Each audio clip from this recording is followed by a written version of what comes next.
trapped by those creeps. All I know is my desire and my love won't fade. I'll set a fire, burn fears to ashes. Put some petals on my chest, right on the tear. I would just fall into that sunset over us to see. I'm a vessel, done its best to contain their schemes. Now all sounds are drowning with me. Through those rivers, shadows, struggles, puddles, clearly I saw my way to the destiny. There is something no one can take from me. All the lure of my sword, my medals and corrosive foam. I have left my fingerprints and slipped away in the heartbeat. I think I finally found my peace.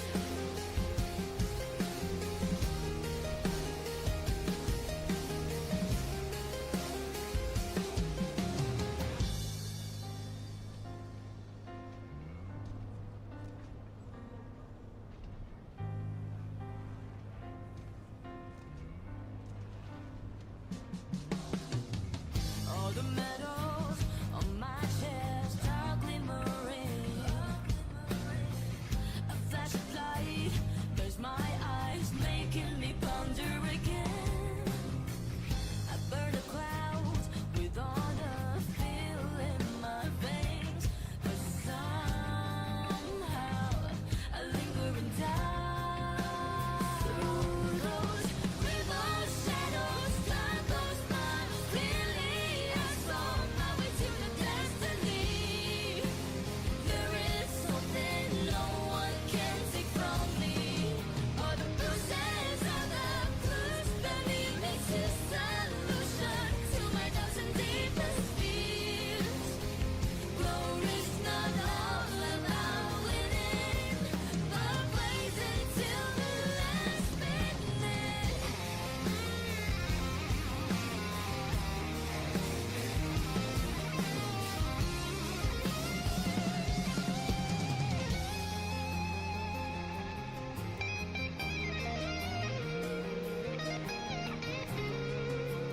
Through those remote shadows, struggles, battles, clearly I saw my way to the destiny. There is something no one can take from me. All the bruises are the clues that lead me to the solution to my doubts and deepest fears. Glory's not all about winning, but blazing till the last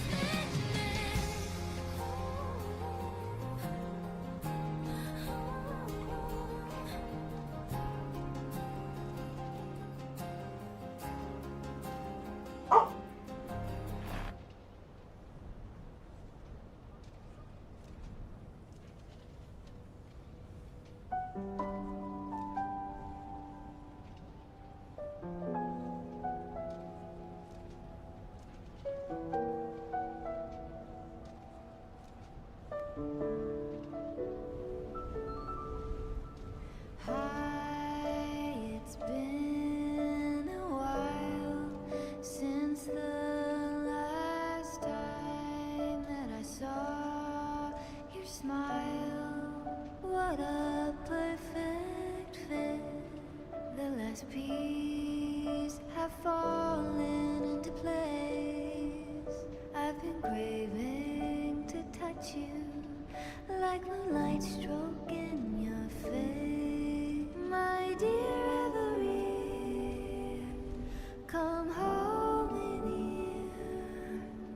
Come dance with me in a rosy haze of yesterday. Reverie, don't drift.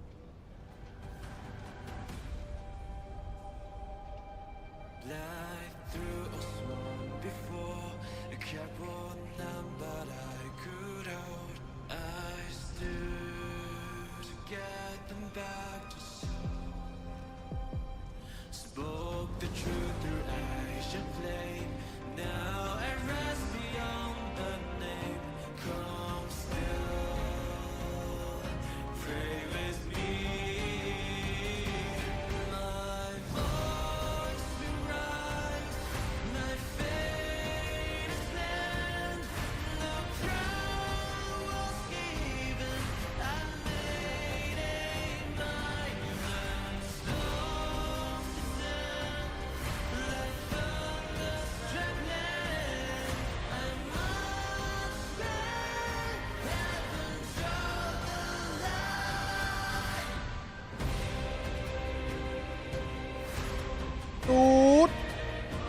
Boot.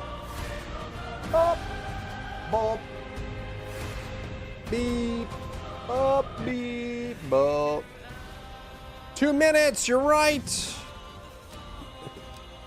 Every day that passes, I'm growing like increasingly more uncomfortable solo queuing into Wall Crusher. It seems to be degrading, bro. Whoa, thank you so much for the 48. What the frick? Is that 4 years? Aware? Holy golden. Dude, Serena was made for gold and white. She's a paladin, bro. Like, actually. Wait, everyone's Serena. Serena, Serena. Everyone's Serena. What happened? How could this happen? Another new coffee maker? Thank God. Congrats. What's up, Forb? What's up, Luzin? What's up, LSX? What's up, Fabio? Oh, and what's up, Wolf? Oh, wait, what is this?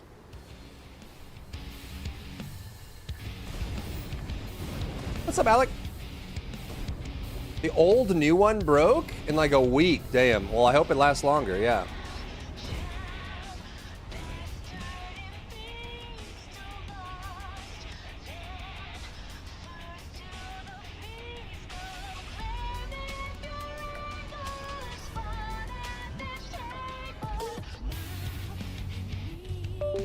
What? How's my computer, not yours? I think I need a new mouse. It keeps like disconnecting. What do you think about AI advertising and TikTok controversy? I think it's kind of silly, man.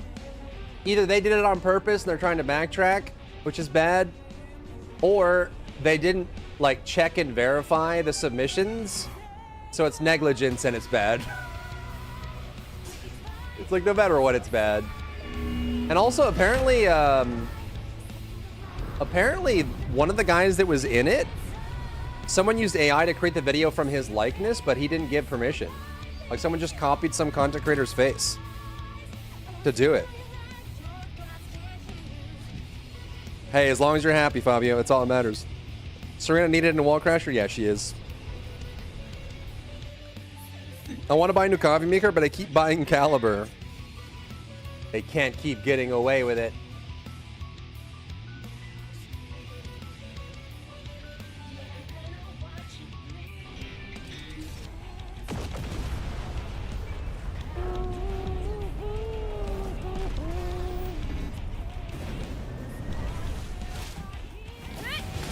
Face the flame.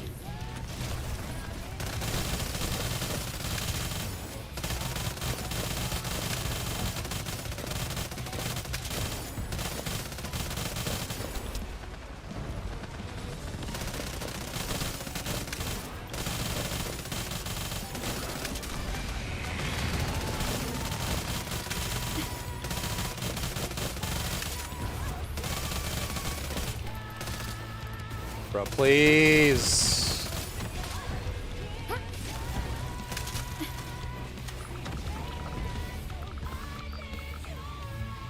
Can we stop running around him in circles, please?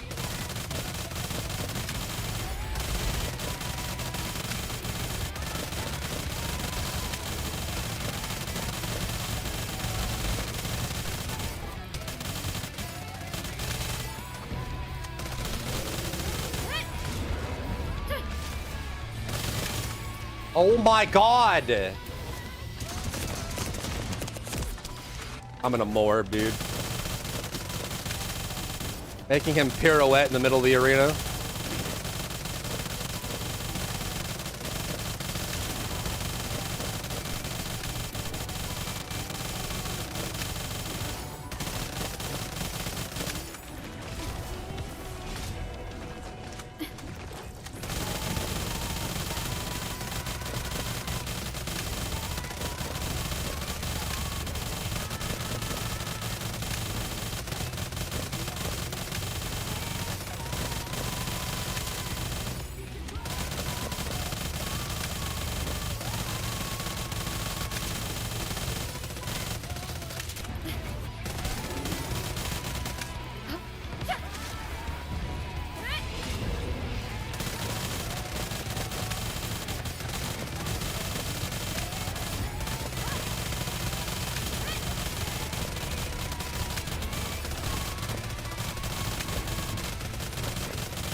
Oh my lord. My mouse! Uh-oh. Wait. Wait. My mouse! My mouse! I told you there was problems.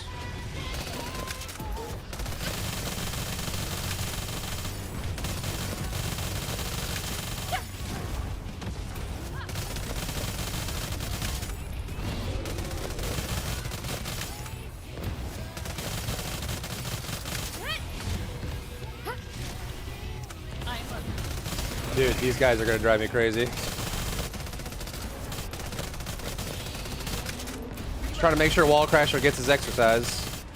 I think it's because we have two bunnies that are running in circles.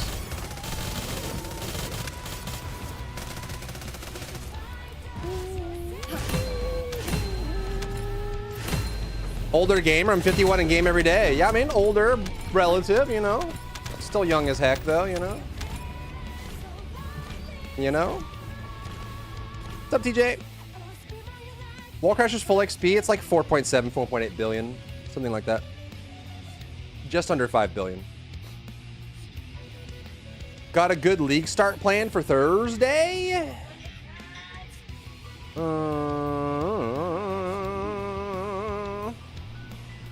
I don't know. I'm still deciding, actually.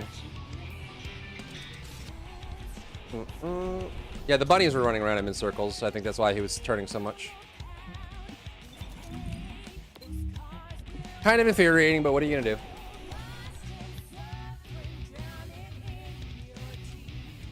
What are you gonna do?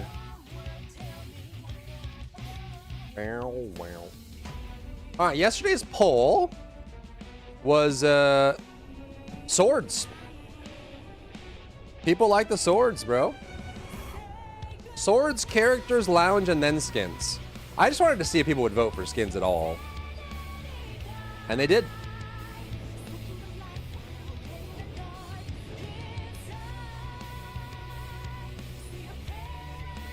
And they did. Hmm.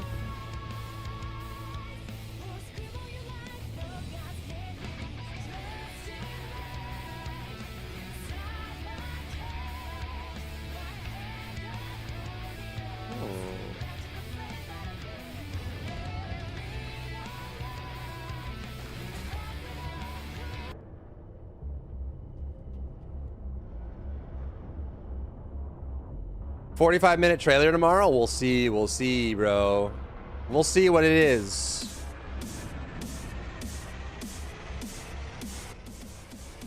We'll see what it is.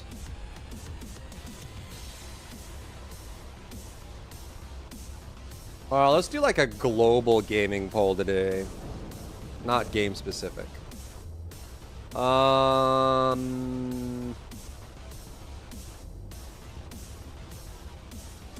You a third factor is if no content, no one plays, no one sees your skins. True.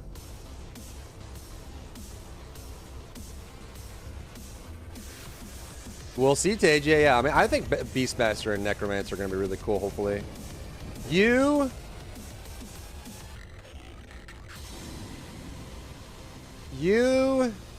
wake up as an NPC in a fantasy RPG. What profession would you like to have?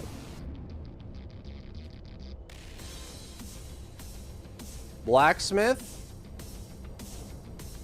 Farmer? Medic? Healer, doctor? Miner? Oh, that's a good one. What's something that's like very unassuming? Chef?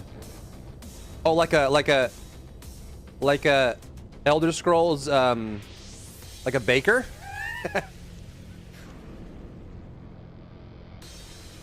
Bro, why does my mouse keep unplugging? This mouse is so trash. Desk manager. The one that has the most annoying fetch quests. Escort quest giver?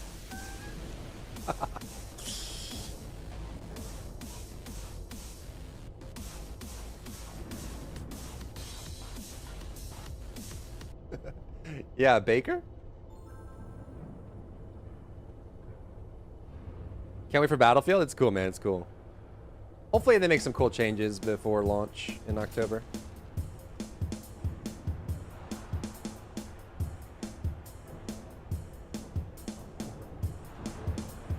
Baker? I hardly know her.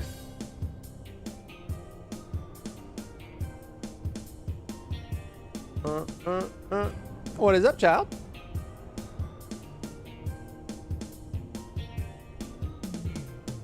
What would be a good, what's a good example of a blacksmith? Let's do Elden Ring blacksmith. I was tired and feeling down.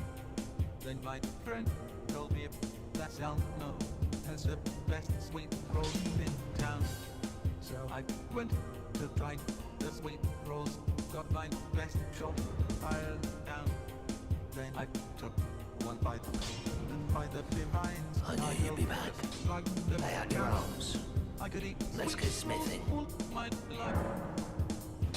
Yeah, that's good enough. With me, Farmer? What's an example of a fantasy RPG farmer? that'd be fine with me.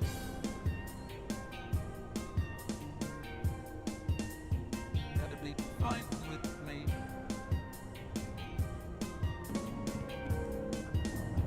That'd be fine with me. This is a baker. So I bought that house in skin bread, cause I thought that now's the time. With that milk full of sweet rolls. Oh, Andre, yeah, that's true. Good old Andre. Yo, cheater hacker? For Salmo's baking, I could live Cheater hacker? his Lord, I could smell the sweet rolls anywhere. Brother, please may I have some more? I could eat sweet rolls all my life. That'd be fine with me. I could eat sweet rolls all my life. That'd be fine with me.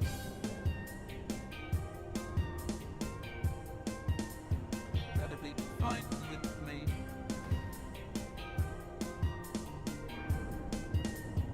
That'd be fine with me. Is this it?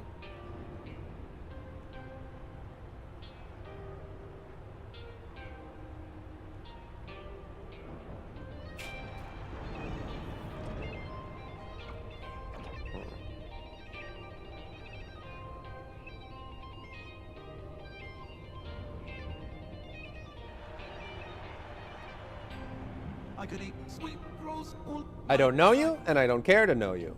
That'd be I don't know fine you, with and I me. don't care to know you. I could eat sweet rolls all I don't know you, and I don't care to know you. That'd be fine with me. The big guy from DS1, yeah, the giant blacksmith. That'd be fine with me, with me, with me, with me, with me, with me. That'd be fine with me.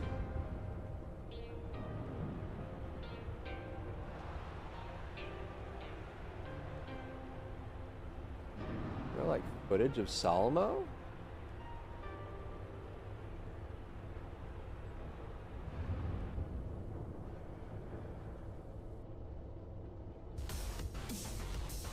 Town guard? Oh, yeah, that would be a good one too. We could actually do another one of these tomorrow.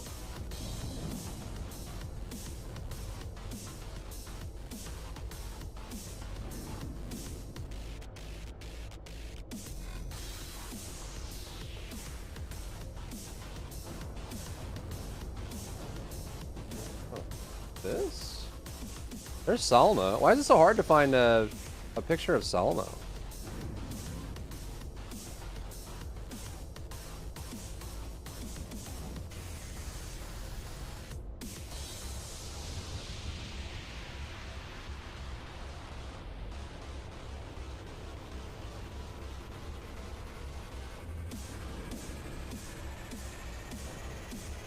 What the frick, man? I just want video of Salmo.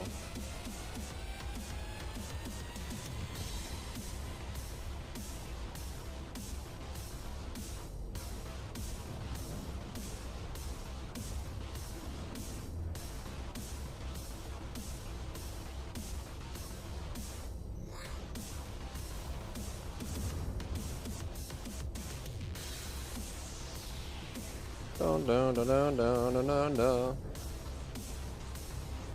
Stop right there, criminal scum.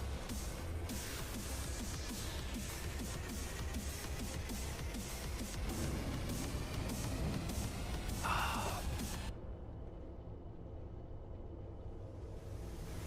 just want footage of Salmo, bro. Where's Salmo?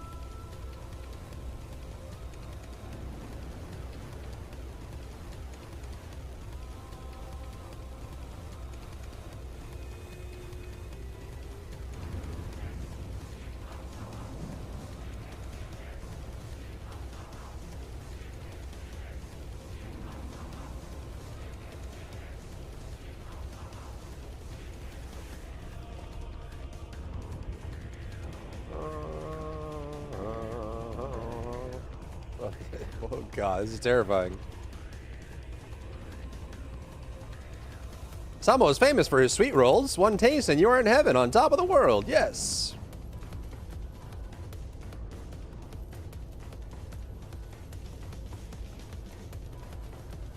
Okay. Farmer. What's a good example of a farmer in an RPG game? I mean, there's a bunch in Oblivion as well, but I kind of want to do a different game. That Widow's Peak, dude, that's Oblivion, dude. 100%. What's it? A fantasy RPG? Red Dead has farmers, right?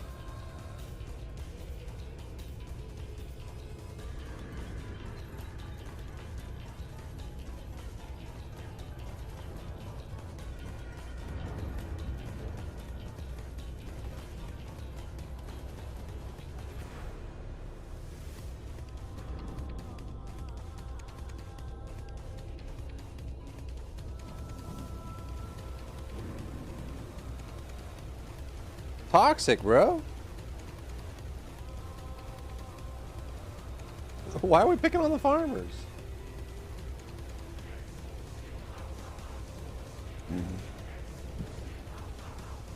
You can be the very first YouTuber to put out new content on the Ballistic and Dimension Breaker set. So far, nobody else has. Dang, the opportunity is right. Red Dead never ages, dude. It. Farmville? Ooh. Stardew. That is very true.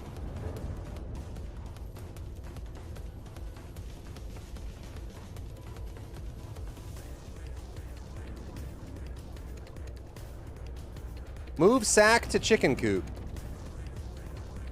It is crazy how well RDR2 holds up. Like, this could come out today and people would still admire it.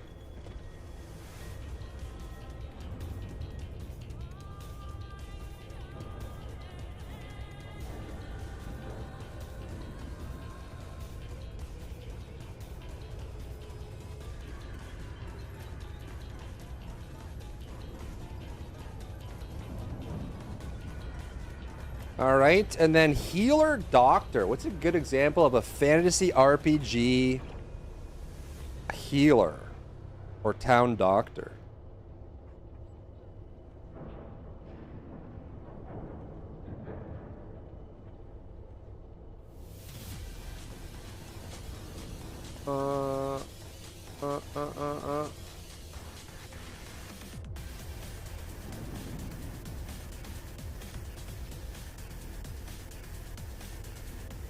Hades play Doctor Skin? Oh, well. Should we use the evil doctor guy from Baldur's Gate 3? Nah, maybe he's too evil. He's too evil.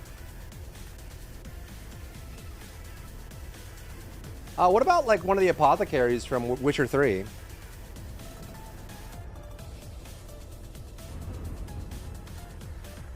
Do the doctor from Baldur's Gate 3? He's too evil, bro. You're supposed to be an unassuming NPC, not an evil man. An evil surgeon. I'm just a mundane, normal guy, yeah. Ooh, Dragon Age Origins. Honestly, you could do all of these from Red Dead Redemption 2. No yoke, dude. No yoke.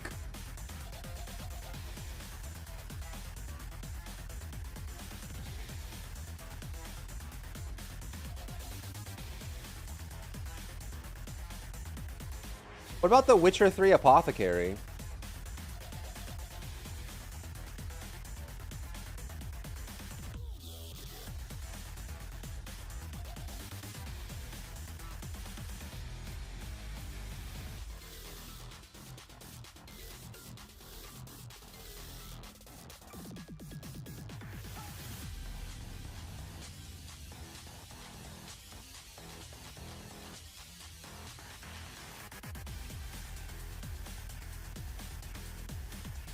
Eugene, what about your face? I did not care for Grand Theft Auto, but I fell in love with Red Dead Redemption. It reminded me of all the Clint Eastwood westerns. Yeah, RDR is a classic for sure, without question.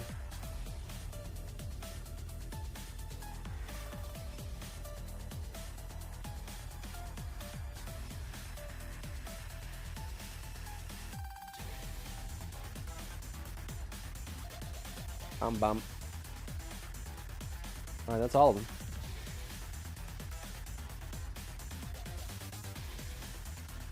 Too evil. Yeah, the poll is basically you're a unassuming, mundane background character. And I feel like if I do the evil surgeon from BG3 that enslaves nurses and cuts people up, I feel like that's not really unassuming. For this poll, at least.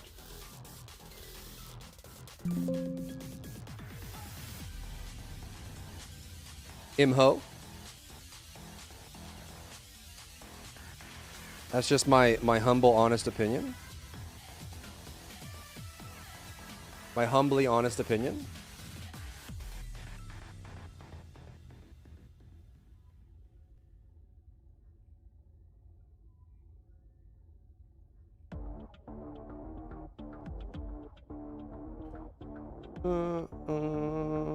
Vampire, you let it play a doctor? True.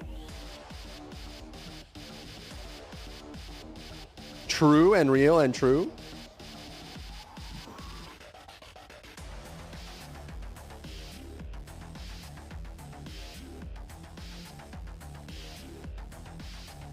Man, we need like an RPG fix, bro.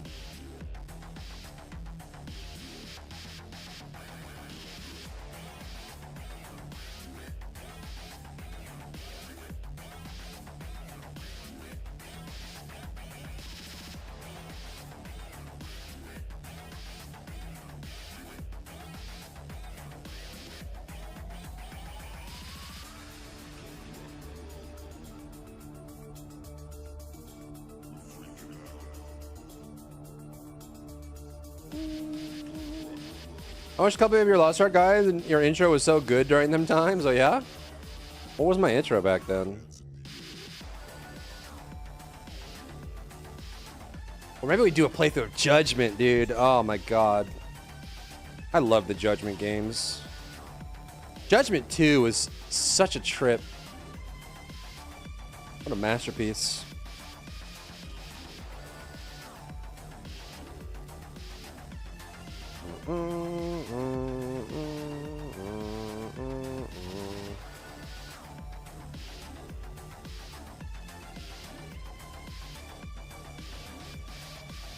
Wait, it's not? What? What? Even that's too big? Oh my god, it's like twice the size. Another update? They did a hotfix this morning, yeah.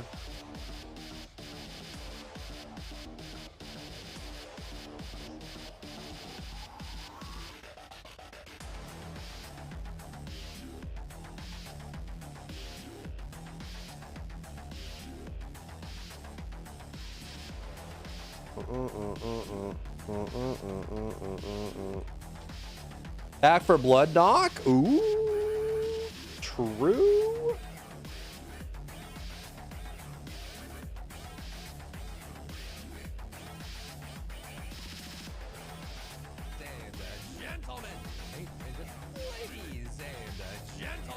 Ladies and gentlemen, welcome into Another class guide for Lost Ark Western release today. Damn. Playing on my Soul Fist. So this is Soul Fist. And we are basically gonna. That was a long time ago, bro. No, it wasn't.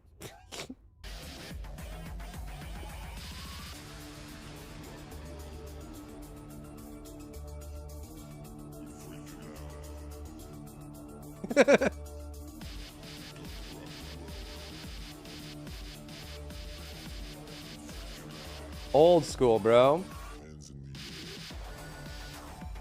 When was Lost Ark launched? It was like 3 years ago? 4 years ago? 3 years ago. 2022, right? What's up, Ron?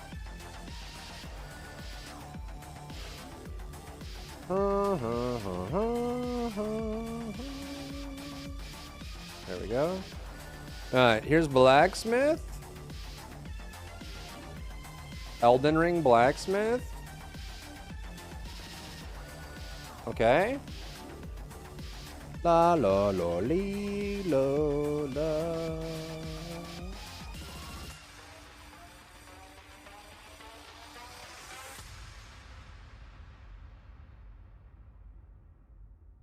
What's happening to my preview right now?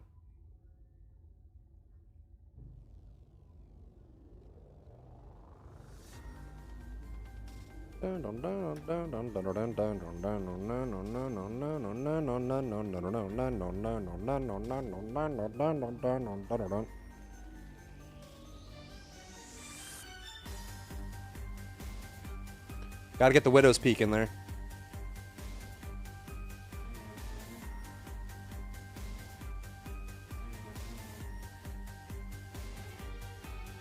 Well, that's way too big. A bunch of Solari streamers show you can sell low-grade lubricant to vendors.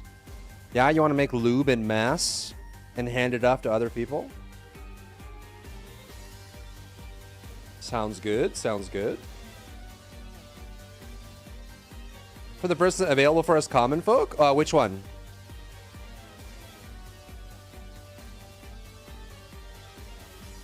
Like the mod spreadsheet? Yeah, I think so.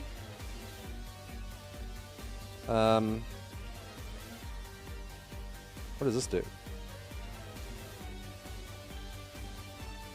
Wah, wah, wah. Is that it? No? Weapons? Sheet?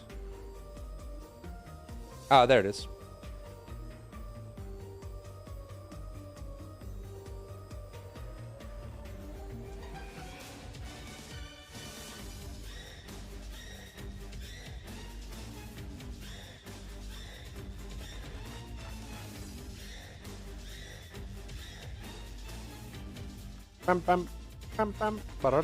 It's just scratch paper, Ron. It's not like build as a finished tool like a website or something. So I wouldn't, you know, don't expect it to be a fully functioning front end. It's scratch paper for me, you know. So don't expect too much out of it.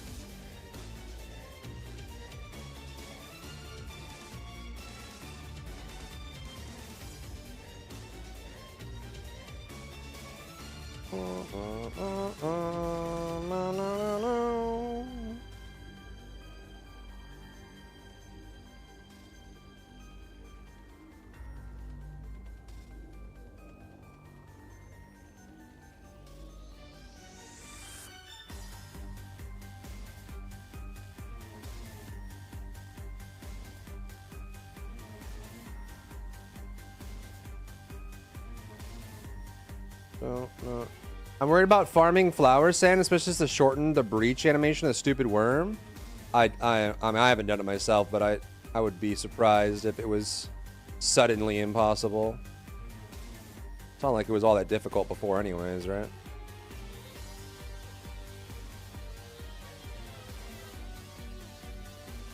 I just want to look at it. You're good, man. That's why I posted it. Just want to make sure you're not thinking it's some like tool.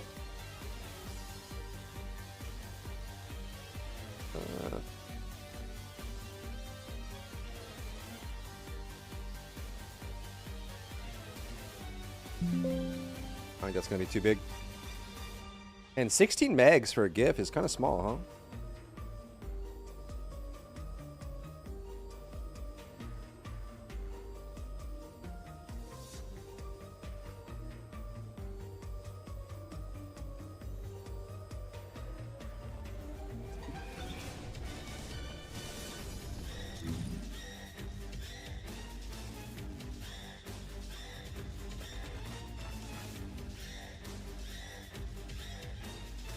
17. Come on, bro. Come on, bro, man. Man, bro.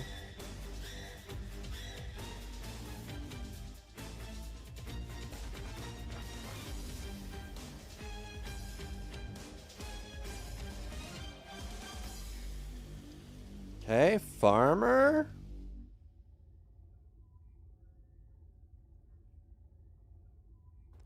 And then healer doctor. The best song in Judgment 2, bro. This was the final boss.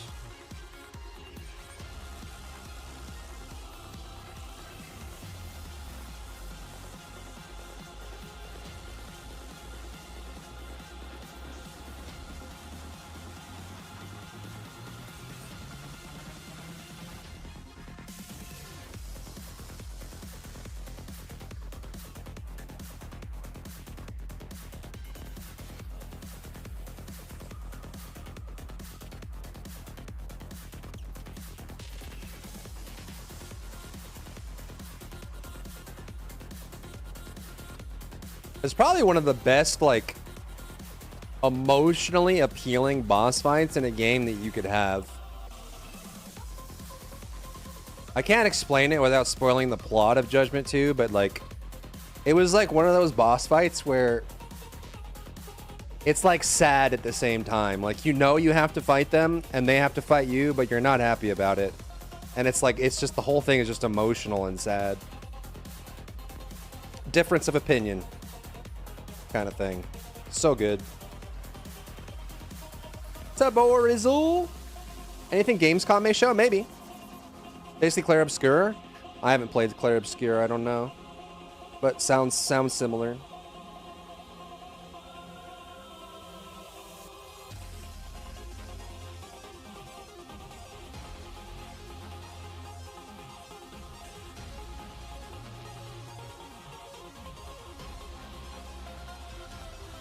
Yeah, all of my launch videos for Lost Ark, Asmongold watched them on stream. He watched one of them and then watched all of them while him and his audience were figuring out what class they were going to play when Lost Ark launched. So it was like the one time in history I got the Asmongold blessing. So like all of my Lost Ark class guides on launch were like mega boosted. The Asmongold blessing. Only I could get it again. If only.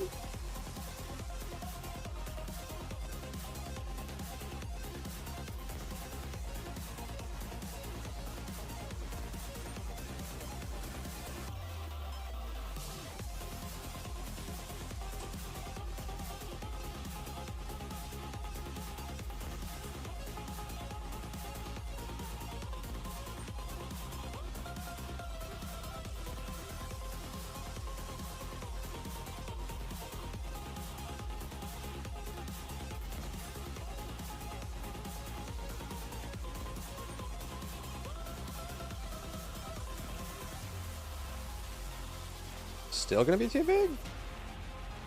Still too big, huh?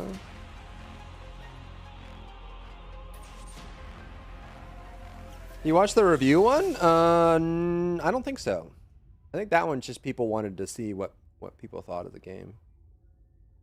Every now and then that happens.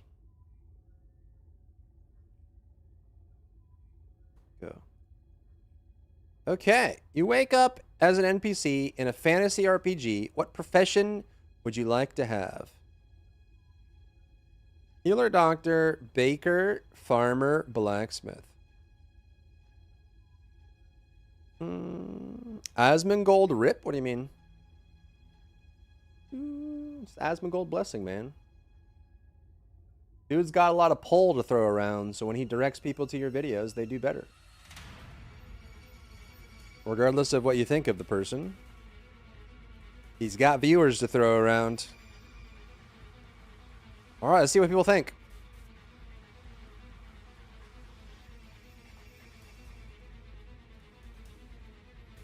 Boom.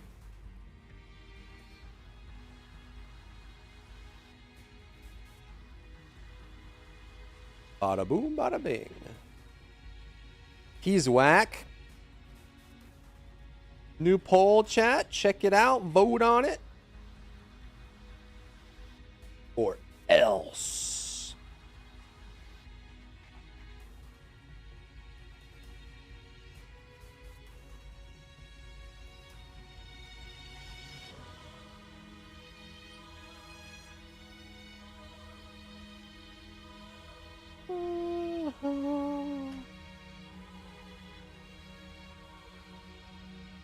Blacksmith, huh?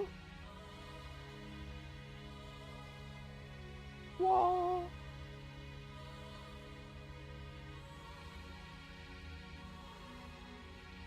As Arisen. Arisen is not a NPC side character. Losing. What are you thinking, bro? That's a main character. It's literally the protagonist.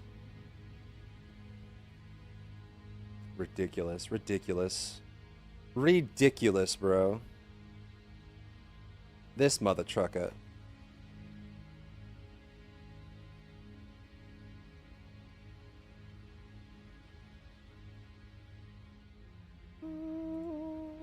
You're ridiculous. This whole courtroom is ridiculous.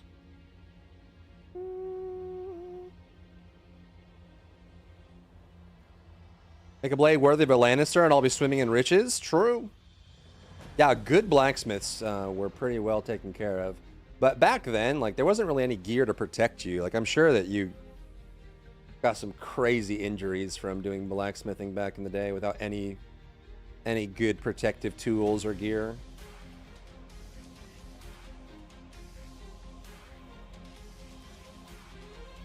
There's multiple Arisen through time, yeah.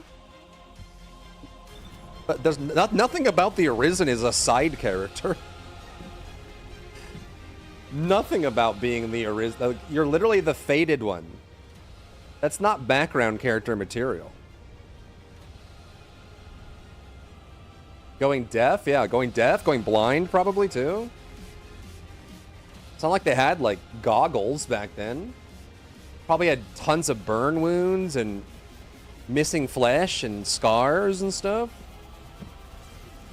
They probably owned you, dude. You know?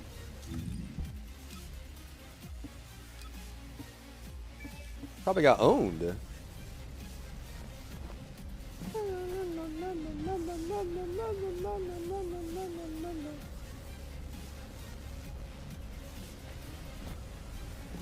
Yeah, ears, eyes, everything, dude. You probably, yeah, I can't imagine being like a 35 or 40-year-old blacksmith in medieval times. Because that was like ancient age back then. You probably had so many like back problems, your shoulders were messed up, your eyes were going blind, your ears were deaf, you had burn marks all over your body. Every now and then your town would get attacked and you would be pillaged and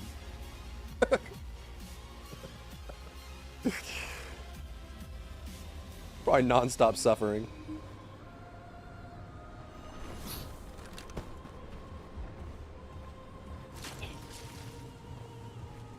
Descendants, confirm arrival at the operation zone. Proceed with caution. You make a sword wrong and the local lord has you whipped and tarred and feathered for it for no reason.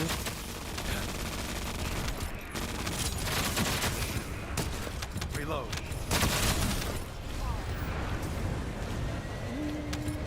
Yeah, it's like we lost the battle because your sword sucked.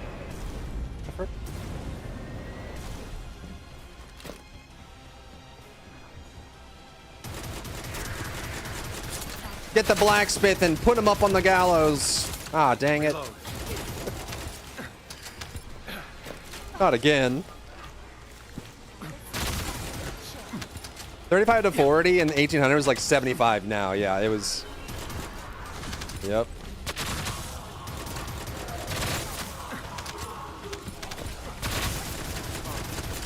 Descendants, we're detecting arcane life signs inside a Vulgus structure.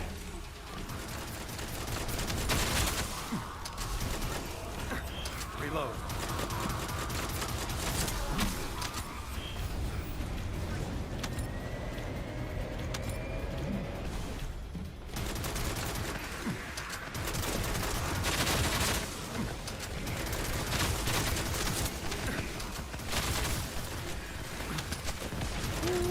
Whenever you're sending a weapon to max, I'm not mastery level 30. Do you have every fellow and every vehicle as well?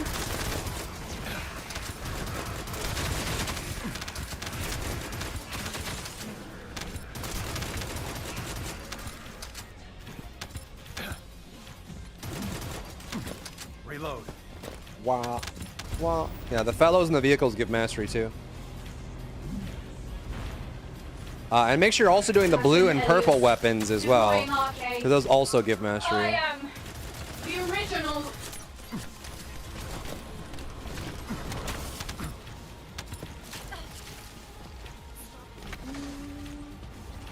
Before Valkyries, but I don't have time? Wait, Valkyries is tomorrow, is it not? What do you still have to grind in TFD? Shields are down. This is good.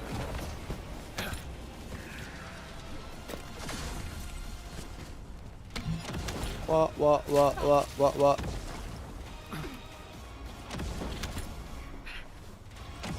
Axie for the bikes? Yep. Oh my. Pound actual to HQ. 28 Mission on Blair. Let's go.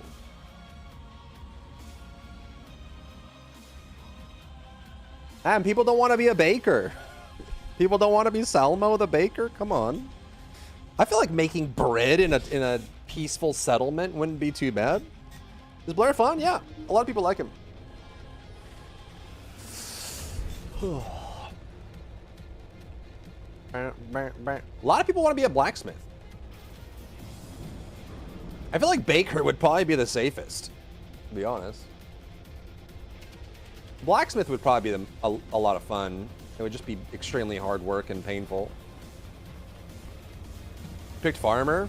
Farmer is exhausting, especially, can you imagine having to farm without any of the modern tools or vehicles or devices that we have today? Like doing everything with a mule and by hand with a stick. Oh my god. You're very welcome, KK. What's up, Slug? No honor in making actual literal bread. Everyone's got to eat, man. Food is the great equalizer. Everyone's got to eat.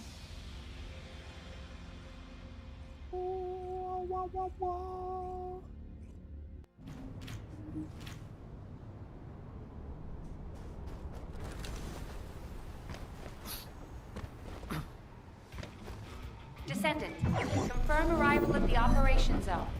Proceed with caution.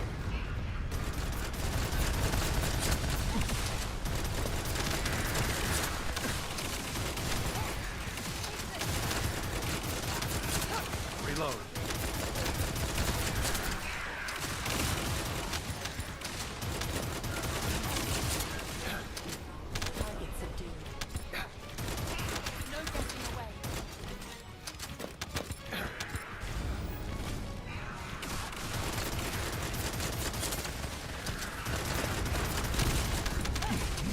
Don't you dare run away.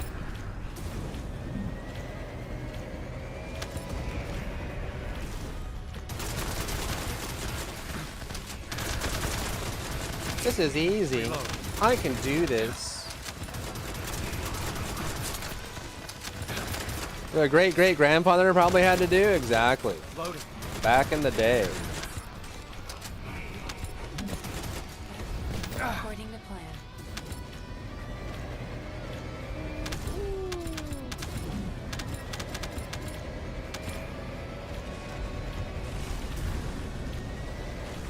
Descendant, the transport has dropped a wide-range shaping charge on the ground. We need it to purify the void energy. We Find the need detonator it. with your arcade, then hit the detonation device. I don't need it. I don't need it. I need it. I need it.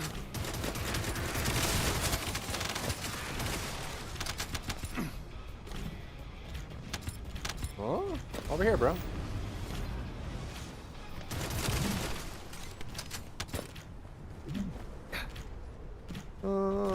Serena worth building? Yes. She's a god. Literal god. She is probably... Captain Elias. Her and Inez are probably the two most worthy I am characters the of being original. built in the entire game. Not having them built is kind of a handicap.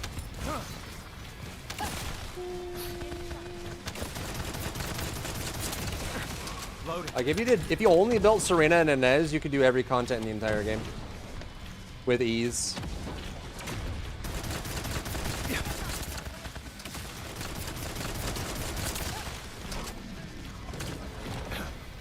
A He-Man game?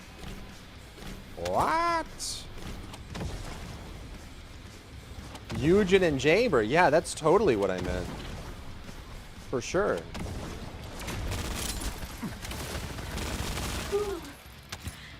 Oh my. 29. Extraction from operation. Will they reset monitors? Maybe.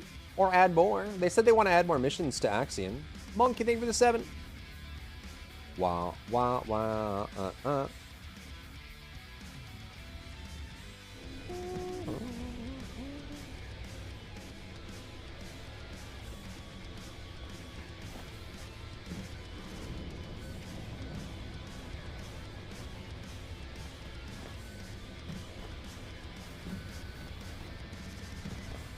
Okay.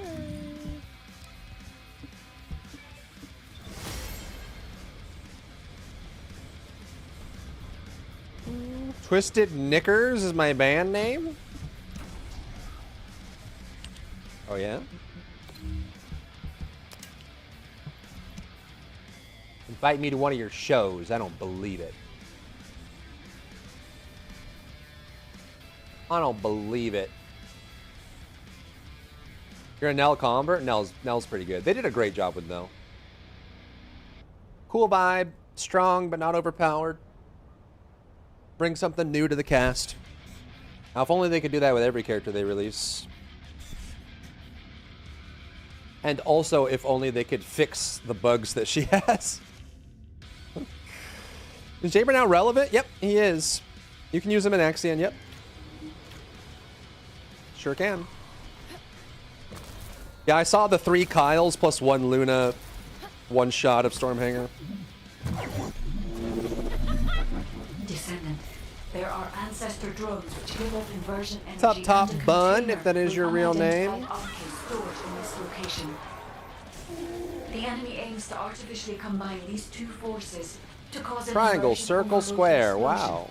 They have also blocked off the entry path with the Order's malignant Yeah, it's a 1 tumors. second clear. First, remove Lol. the tumor from the container to reveal the RK stored inside. If I know Not my the real name, ancestors, and then you know they that? will have already identified the RK's properties. It's Alexamander, Just before the explosion happens, the 3rd. find the drone which matches the RK's properties and use it as cover. That drone seems to have similar technology to your inversion reinforcement device. If you have found the drone which has the correct RK properties, I can adjust the output to cancel out the blast energy.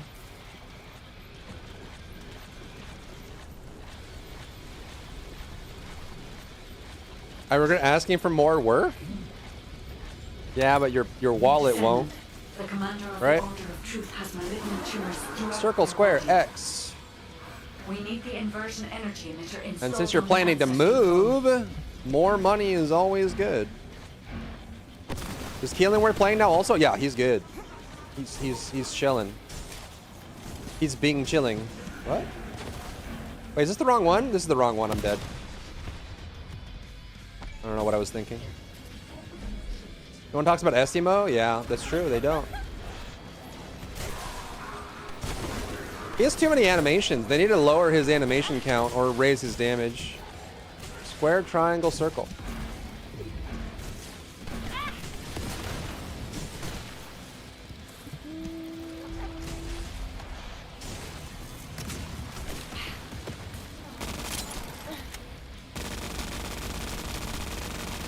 Bro, can they stop doing visual distortion on VFX?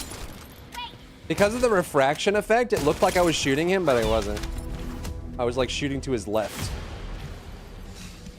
Like Lepic's ultimate and that effect, where like they do like a visual refraction, it makes aiming like impossible. You can't see what you're aiming at.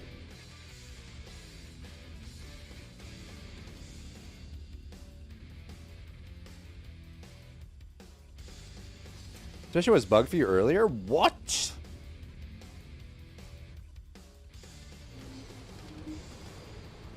Haley is worth playing for. What the frick? Have you not seen Crit Weapon Haley with Albion? Hello? Aren't you a Haley stan? Why are you hating on your own character, bro? So full of hate. What a hater. In what content? Void Erosion Purge? Mobbing? You can even do it in accent if you wanted to. First, remove the tumor from the container to reveal the RK stored inside. If I know the ancestors, they will have already identified the RK's properties. Yeah, the slowdown is kind of cringe. It is. Find the drone which matches Triangle the X RK's circle. properties and use it as cover. That drone seems to have similar technology to your inversion. Yeah, it's the animation that Esimo has. Which has the correct RK properties. I can adjust the Like compare output to Esimo to like cancel out Inez the or last Bunny, where entry. everything just explodes passively around them, and then compare to Esimo, who has to like press like 8 buttons to make the same thing happen, and wait for the animations that follow. It's very not fair. X circle square. We need the inversion energy emitter installed on the ancestor drone. What's up, Zaflin?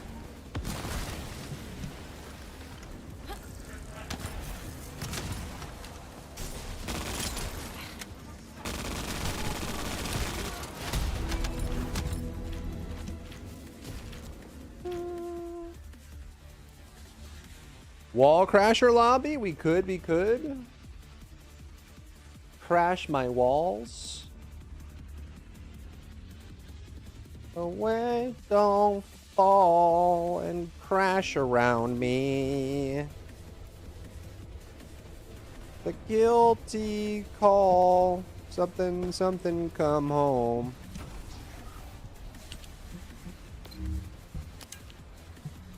Can I get this done before Crasher? Haley's slowed down by her big butt. Is that what you're saying?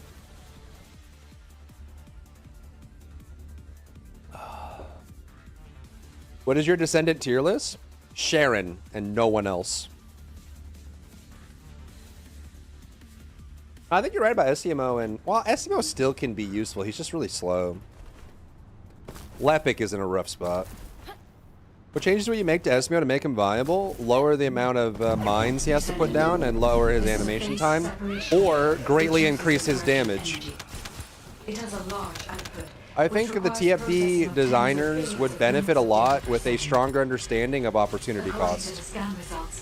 If I take way longer to do something, the resulting effect should be greater, because I spent the extra time to do the thing.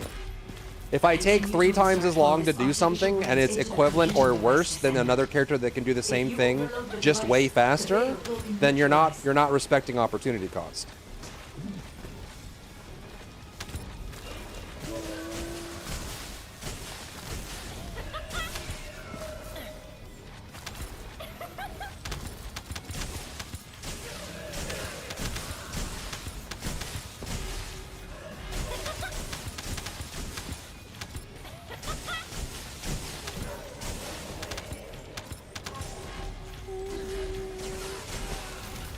VS is so close to being meta, dude. She's so close. She just needs more range and a little less cooldown. And her Blizzard needs to not have weird implementation. They should just make the Glacial Cloud mod baseline. Make her Blizzard throwable. Like Inez. And then give her a little bit more range and like a small cooldown buff. Small, very small.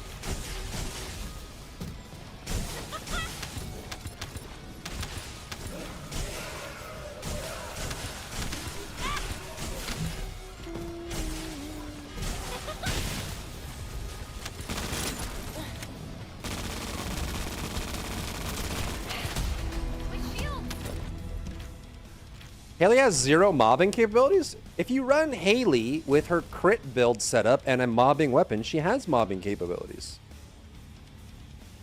Have you not made a mobbing weapon build for Haley before, Forb? Are you just thinking she's the Zenith character? Run a mobbing weapon and then run her crit weapon setup with her slow, and it's quite good. Everyone has mobbing with a mobbing weapon. Yes, but she's one of 3 characters that can add weapon crit, which is not insignificant. It's Enzo, Valby, and Haley. Adding weapon crit is a big deal. Which requires processing of tens of billions of units of data per second. That's a big deal. According to the scan The problem is you're slow as balls. Like you just... She doesn't have a problem killing mobs, and she doesn't have a problem dealing damage. She just has a problem moving around. Continue to insert all these artificial brains into the computing device assembly. But she crawls while mobbing. Yeah, that is the problem. She kills the mobs quite well. She's just slow.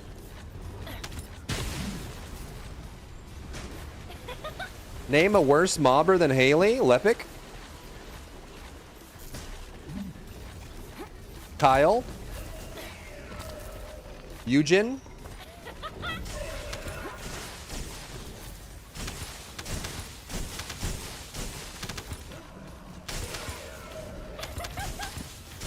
He has AoE abilities? Have you made a mobbing Haley before, Forb? It sounds like you haven't. I think you're dramatically underplaying the power that she has with her mobbing build. It's way better than you're giving her credit for. The big problem is that she's slow moving, but she still wipes entire rooms. It is still effective.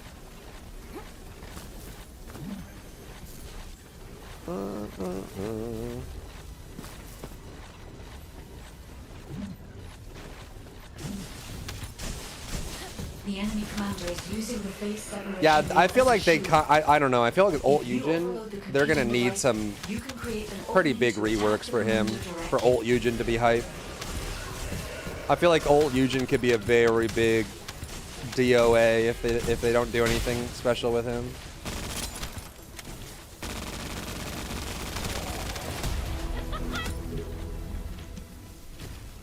But it's slow, yeah. She's slow moving. She clears quickly and effectively, but it's slow moving.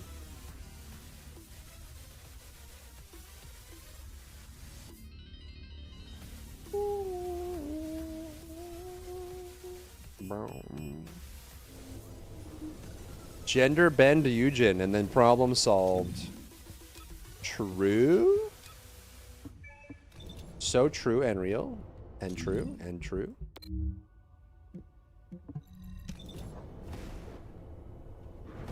Yeah, give him a red mod that basically treats supports in this game like they do in Lost Ark. The primary thing that Lost Ark supports give is they give crazy damage amps to everybody in the party. And so everyone's happy to have them. Now, obviously in hard content, the supports also heal you. So, I mean, if you could make Eugen into a support from Lost Ark, I think everyone would love having him around. You know? That's why people like having an Enzo in the party, right? He gives ammo and crit buffs, and everyone loves that.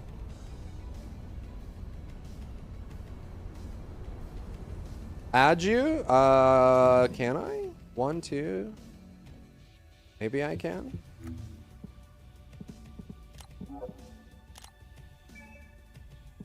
Is there a room?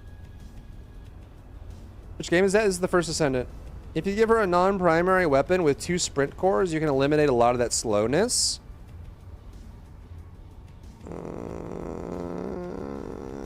I don't know. I think with 2 sprint cores, Haley with her 2 active is still incredibly slow. You can definitely mitigate it, but, you know. It ain't like an Inez with sprint cores or a Bub Bunny. Add. Okay, I can just add until it's full, I guess. I don't know if it's gonna work or not. Here, I can do this.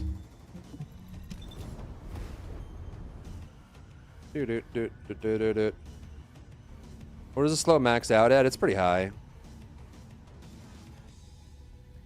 Haley slows herself quite a lot.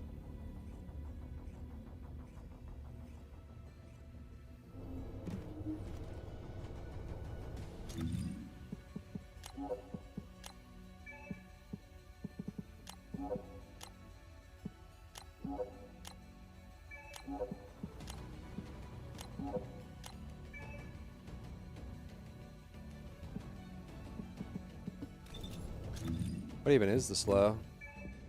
I will not be afraid. Target confirmed.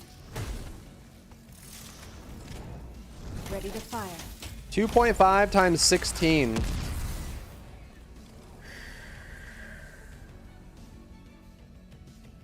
Yeah, 40%.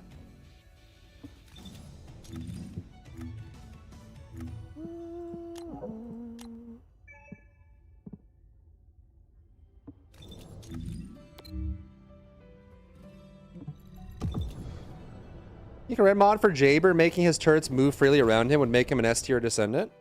It would certainly be nice. Though I would think that if it was a red mod, hopefully it would add damage as well.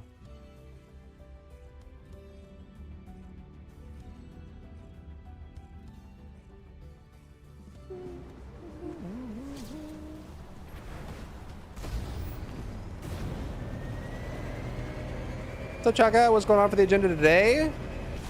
Same thing we do every day, Pinky. Try to take over the world.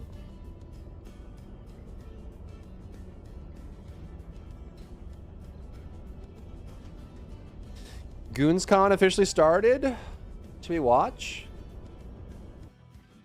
Are we watchers on the wall?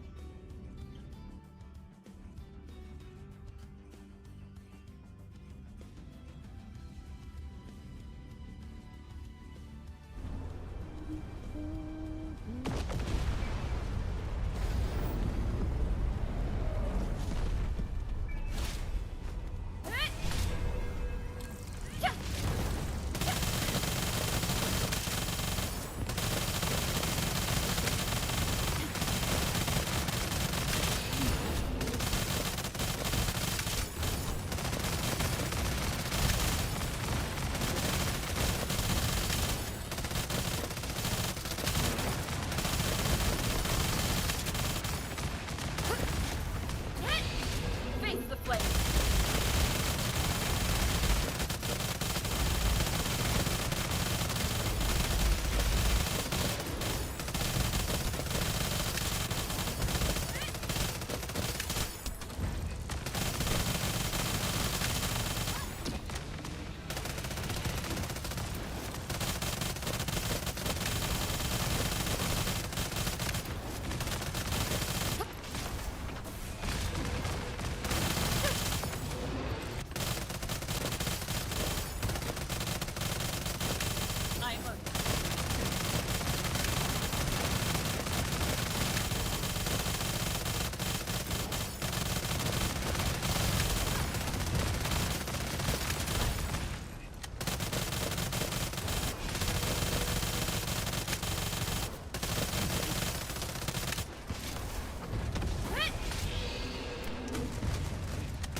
Roll back and judge. Gotcha.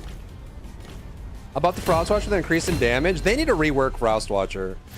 The passive on Frostwatcher is so trash. Like, it's good, but the activation conditions are outrageous. It needs to be reworked. Thank you for partying.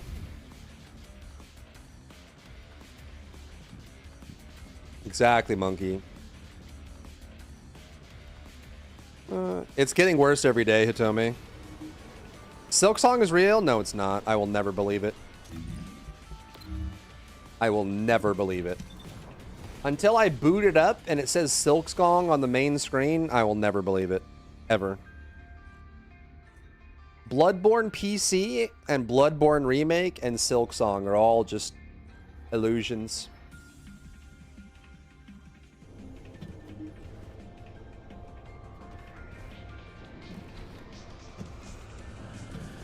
distortions of the mind.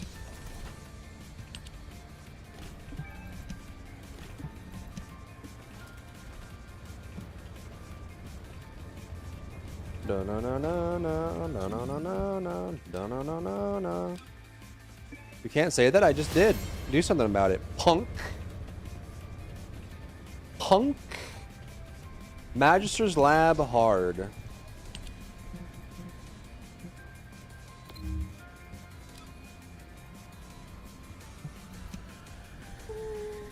Cover the PAB Twitch event tomorrow? Of course. Of course. Fun detected.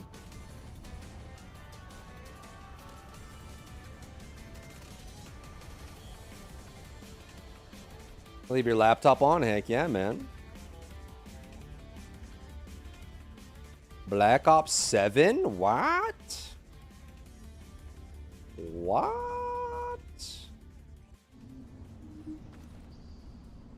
What?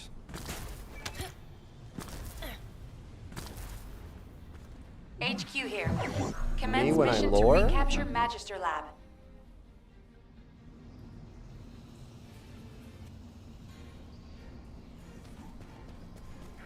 Hype level 0. Damn, dude. Level 0.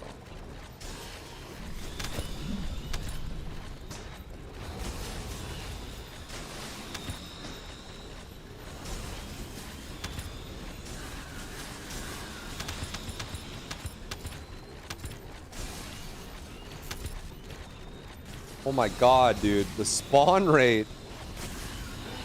I can't believe this is the game we used to play. Spawning one mob every 8 minutes.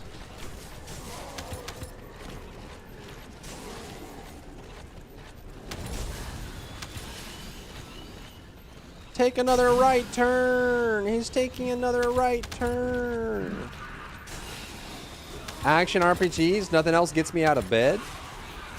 The action RPGs. I'm sure they will.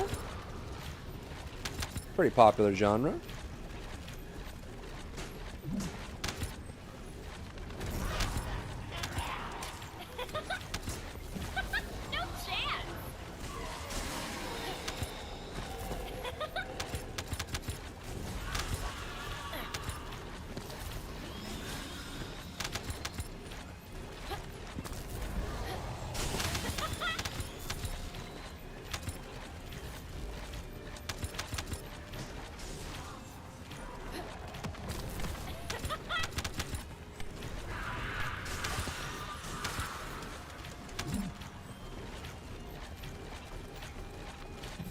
Ooh.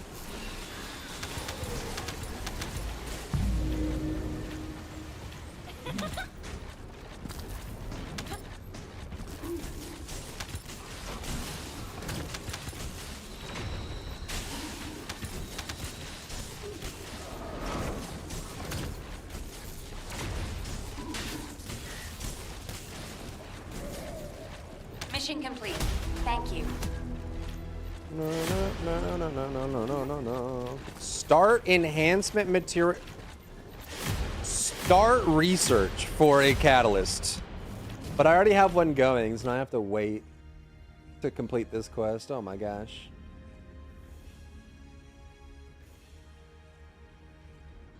Is the Kingsguard Lance worth it to build? Yeah, it is. It's quite good.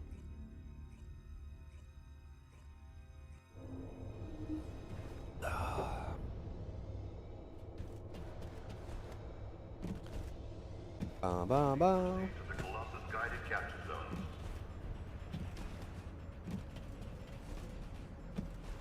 Quest harder? I'm questing, I'm questing, I'm questing. Dun, dun, dun, dun, dun.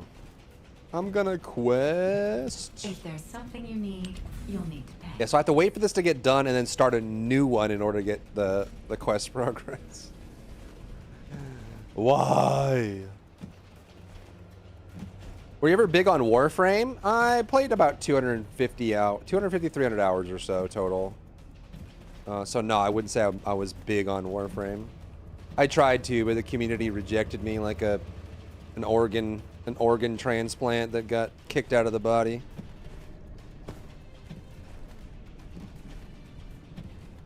you know?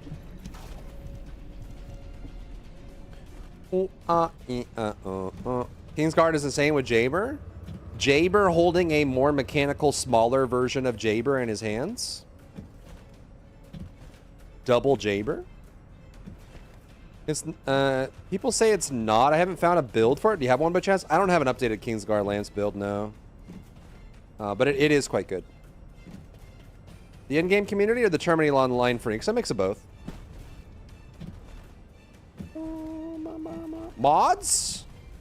Ban Hasselhoff for life. No. Ban him for 2 lifetimes. Ban his children. Ban anyone who has DNA too similar to his.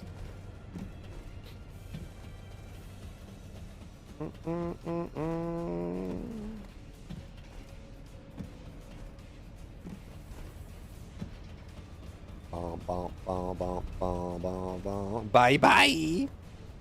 You can't do that. I can, and I just did. Hit missile launch sequence. KGL on Sharon? Yeah, it is nice. Ambushed KGL on Sharon is quite good. Really, anyone that can apply extra damage or extra crit to it is really good. You could probably even do Kingsguard Lance Haley.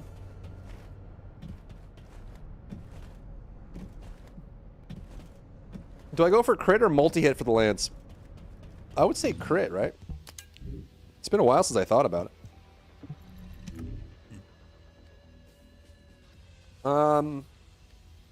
It's got good crit damage. The crit chance is like a little bit below parity. You probably would go elemental and firearm on it if you're not a character that can increase the crit on it.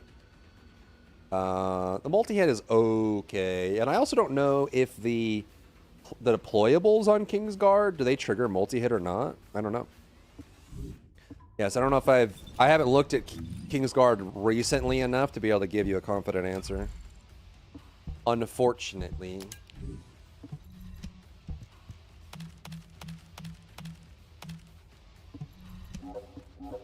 KGL on VS is amazing. Nice. 4-player co-op campaign, Black Ops 7. Ooh. I want to build the Kingsguard Lance, but I don't have the time. Who has the time these days? Nobody. Is it really that time again, Mr. Freeman? Not that I wish to imply that you were sleeping on the job. No one is more deserving of a rest. Well, let's just say your hour has come again. So wake up, Mr. Freeman. Wake up and smell the ashes. Is it really that time again? It seems as if you only just arrived. You've done a great deal in a small time span. You've done so well, in fact, that I've received some interesting offers for your services. Ordinarily, I wouldn't contemplate them, but these are extraordinary times. Rather than offer you the illusion of free choice, I will take the liberty of choosing for you. If and when your time comes around again. I do apologize for what must seem to you an arbitrary imposition, Dr. Freeman. I trust it will all make sense to you in the course of... well, I'm really not at liberty to say. In the meantime, this is where I get off.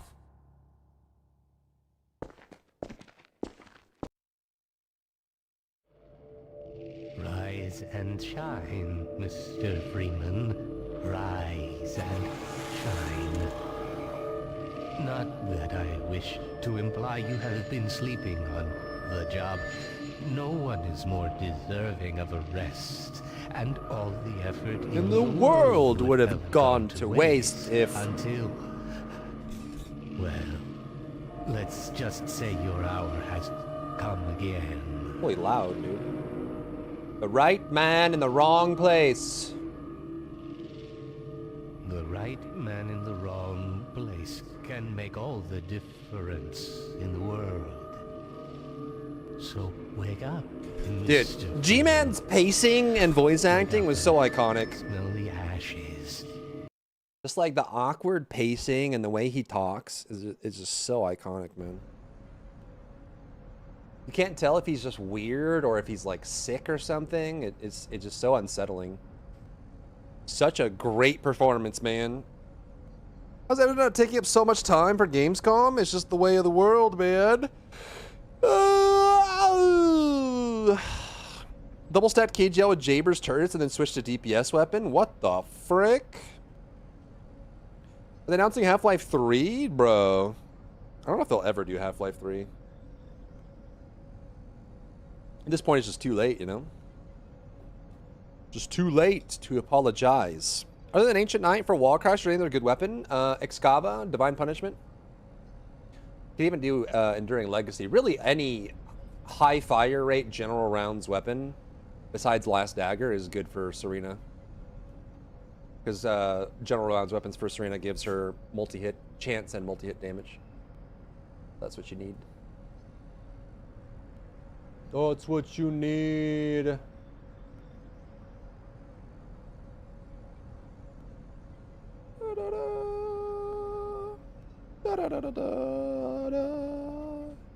Is gearing just beyond awful? Yeah. I haven't done like endgame Guild Wars 2, so I'm not sure. I've not experienced it myself. Laddie. Ooh. We finished this? And I think I just need to level the eraser and then we have max mastery, I think. The right man in the wrong place can make all the difference in the world. So, wake up, Mr. Freeman. Man, we need Kerosene and a lot of it.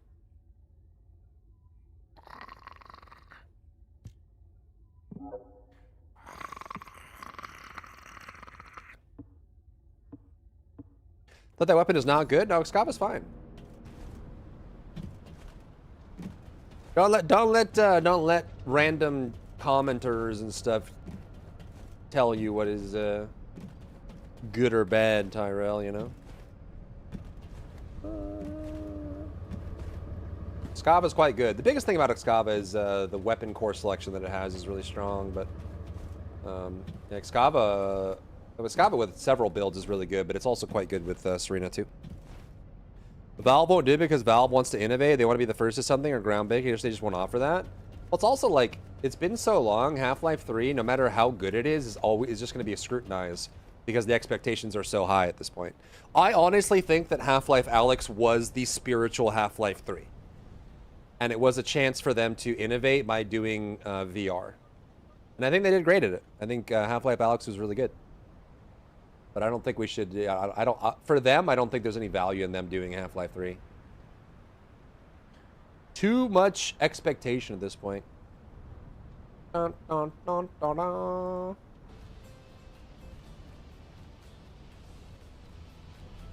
Sekiro the anime. Damn. All right, I'm gonna get some coffee, baby.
Have a good work sesh, Cream.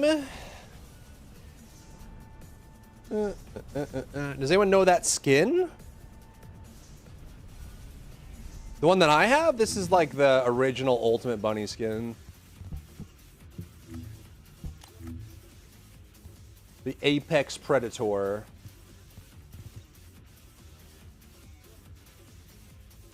Bow, bow, bow, bow, bow, bow, bow.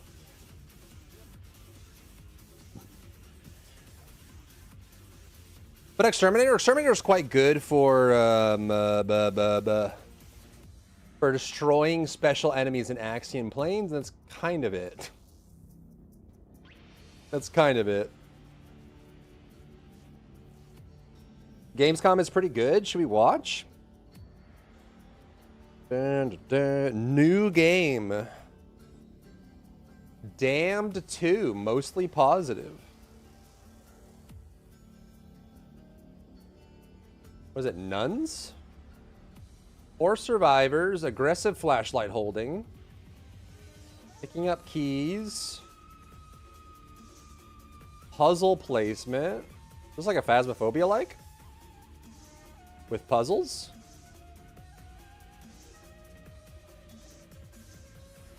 Or be the monster. Oh, it's asymmetrical.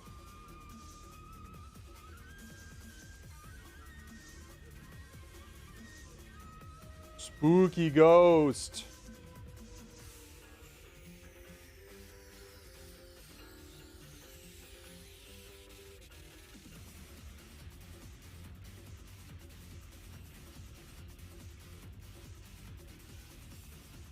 It's kind of interesting. Wilds X FF Online. What the frick? What's up, Isudo? To thine own self be true. What does that mean to you? We're going philosophical today. Be yourself, man. Isn't that an emote? Be yourself? Yeah, dude. Be yourself. I mean, it's mostly positive. Seems kind of interesting. Thoroughly enjoyed. I thought this says my bitches, but it doesn't. It says my britches. They pooped their pants. I thought they were talking about their bitches, but I was wrong.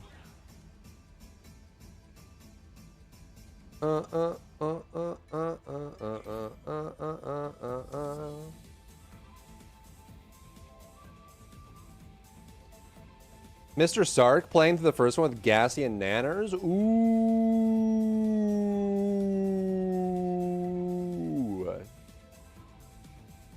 Me when I lore. Everyone wants to be a blacksmith, bro. I'd be fine making bread, to be honest.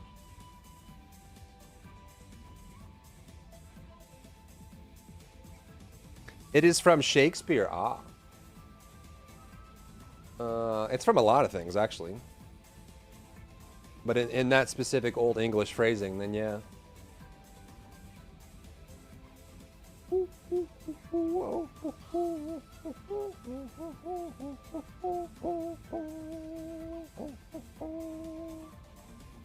To thine old self be true. That's Hamlet, right? Or am I wrong?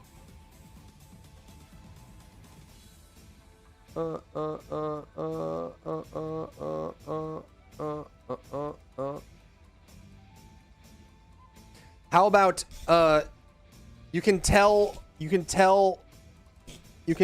because of the way it is. Where's that from?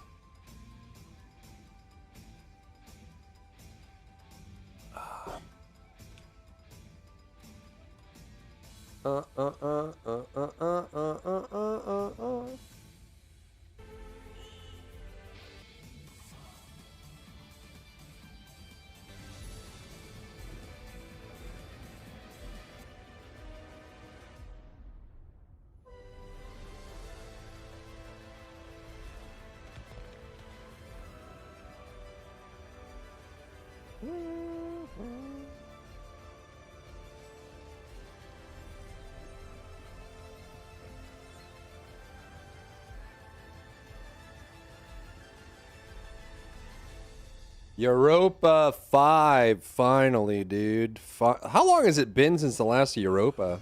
One other matter. The Alpha.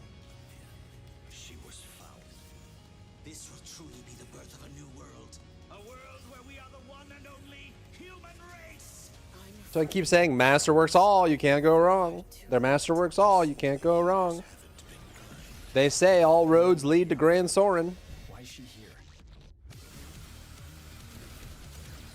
Oh, Mecha, dude.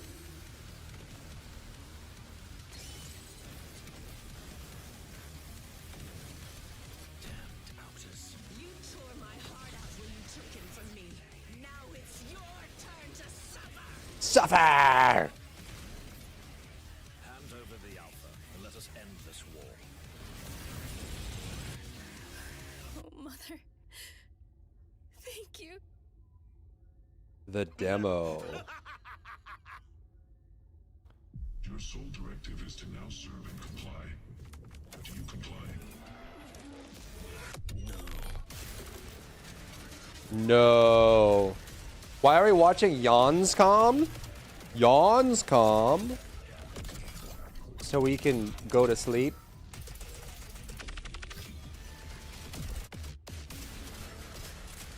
A way out is here. I can feel it. Void Breaker. You guys have Jeff! Jeff! Jeff! Now it is time to Jeff! head to Wasteland. We're talking about the TGA award-winning Fallout series based on Bethesda's legendary RPG franchise. Season Jeff! one praise for its tone, storytelling, and original characters, not to mention how faithfully it brought Bethesda's game world to life. Well, later this year, the series returns to Prime Video for Season 2. To tell us more, please welcome to ONL some very special guests. Series executive producer Jonathan Nolan, executive producer Geneva Robertson-Dorrit, and stars Ella Purnell. Unlucky and Aaron child. Moten.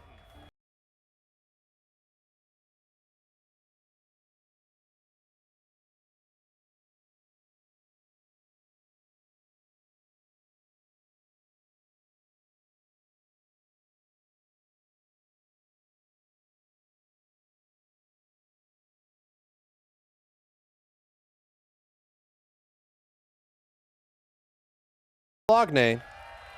I liked Cologne. Cologne was cool. Gamescom's fun. Gamescom is really big. It's so it's just like Wait to hear about the new season. Yeah, we're very like excited. We the literally convention hall is jumped on massive. It's so big. Gamescom is actually really kind of where it started for us, the journey on this show. It was 2 years ago. We asked Todd Howard to come here. Todd to Gunn? show the very first footage that anyone had seen anywhere of the first season. We didn't come because we figured if the reception was negative, we'd just blame it on Todd. So we're back, and given that, it's that much more disappointing that we didn't bring any footage to show you guys.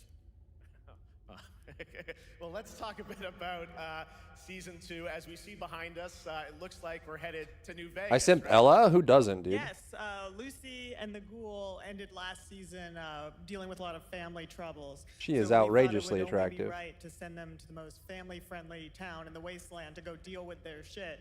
And along the way, we're really excited to take them all to some of our favorite locations from the game. Oh my God, yeah, it's such a classic game, and we're very excited to see what New you have in store for Vegas. Season 2. Ella, it's great to see you again. Thanks for coming out to Cologne. Hello. Last time we saw you was at Game Awards when Fallout won Best Adaptation. You were up against yourself in Arcane. And you Who doesn't won simp Fallout Jeff, though? Adaptations. We want to talk about Lucy's journey in Season 2. Jeff! The Wasteland is going to sort of affect her vulture sensibilities this time. Yes. The question is, what is she gonna do when she finds her dad? Is she gonna bring him back to her vault and give him Path of justice, Exile or is she gonna update. give him wasteland justice, which is the ghouls' justice. I think a central question of the season is whether Lucy will transform the ghoul or whether the ghoul will transform Lucy, and how much they will influence each other. Okay, I like it. Aaron, let's talk a bit about Maximus. He went through quite an evolution last season. All right. That Lucy and What do we have here? Developer update roadmap. Interesting. The only one Bethesda didn't make and was better than the rest. I loved New Vegas, dude. New Vegas was pretty bomb.com, .org, .gov, .tv, .gg for sure. For sure as it was. Here, let's do let's cover this Dune map. The Duners. The Duners? Na na na na na na na na na na na na na. New Vegas perk system and level up? It wasn't too bad. Mostly it was just like the grittiness and the story. It just felt a little bit more like novel, I guess. You know, a little bit more hardcore. I like the faction interactions in New Vegas more. Felt like the world was a little more alive. Although Fallout 4 had some pretty good world building too. Ding dong, ding ding ding ding. Do I have footage? I do have footage, right? Footage? Footage? Alright, what are these? Dinky dink? What is this? What are you? Oh, this is like dailies and stuff, huh? What is this? Axion? What is this? Wall Crasher? What is this? Wall Crasher? What is this? Huh? Random stuff? What is this? Hands? Ooh. What is this? Nonsense? What is that? Oh, what we just did. Okay.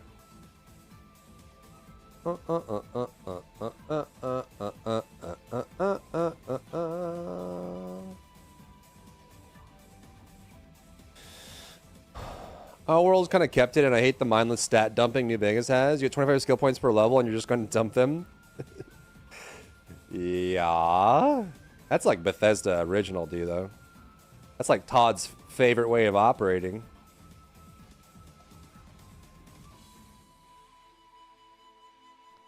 El Clasico, dude. Oh!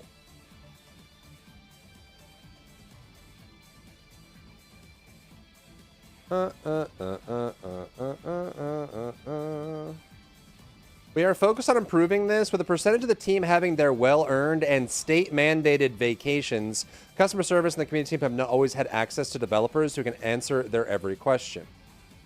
Kind of interesting, I guess.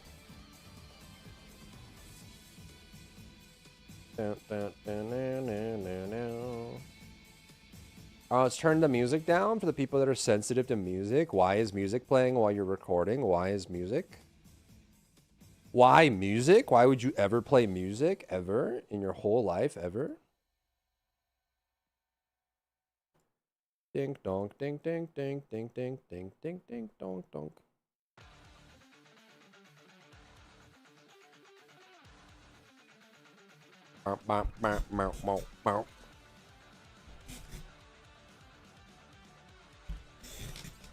Okie dokie.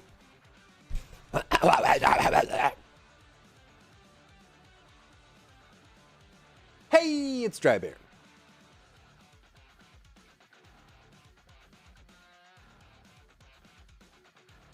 I need to get some new Dune footage, bro. Need some new Dune footage, I think. Actually, you know what we could do? You know what we could do?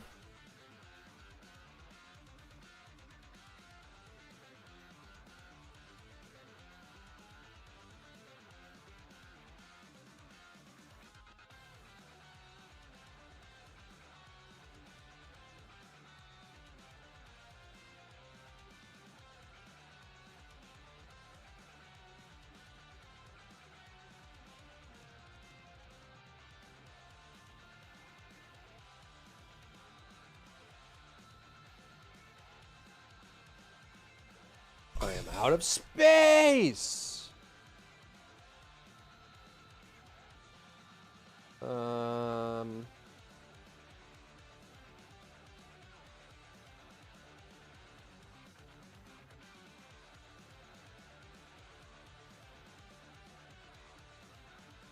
Chrono Odyssey.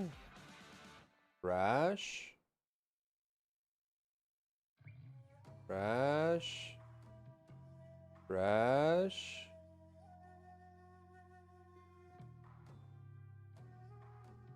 Moons of Madness. That was a great game, dude. What a great game.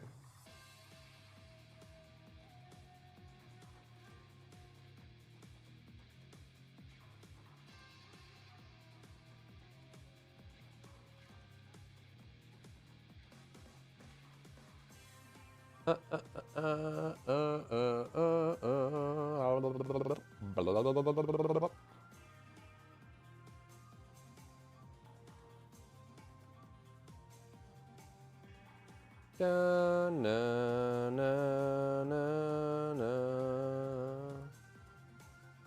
Crash. Empty. Delete forever.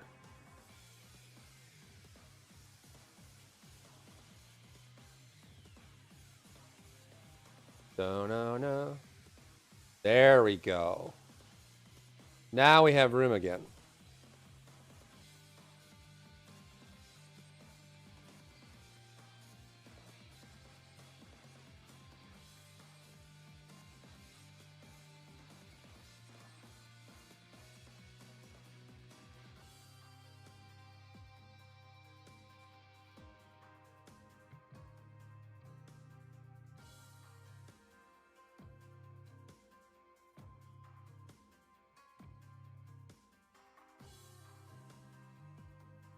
There we go. Premish. Stay mandated? Why did they have to mention that? Takes the blame off them. Super Meat Boy 3D? What the frick? What is this? Is this what they just teased at Gamescom?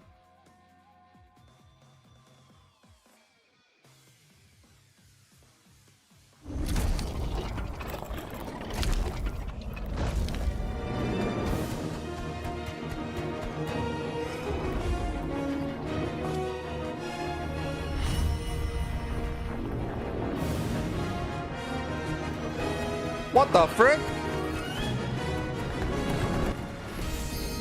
What?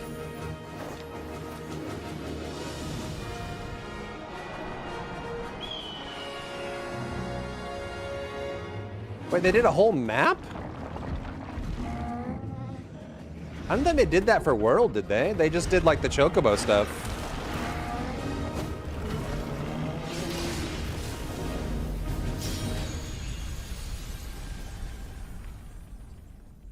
That was like a whole map, bro. Cactuar, Chocobo. Interesting.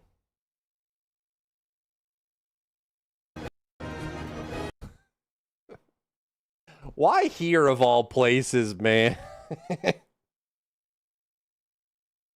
Oh, is this in Final Fantasy? Is that why? Yeah, I was gonna say, like, this would be kind of weird to fight in, huh? So they're adding the Sekirets to Final Fantasy. I thought they were doing like a map for Wilds, but you wouldn't be able to fight here. There's no room. True, choo, choo, choo, choo. Choo, choo, ka-choo. Bum, bum, bum, bum, bum, bum, bum, bum, bum, bum, bum, bum, bum, bum.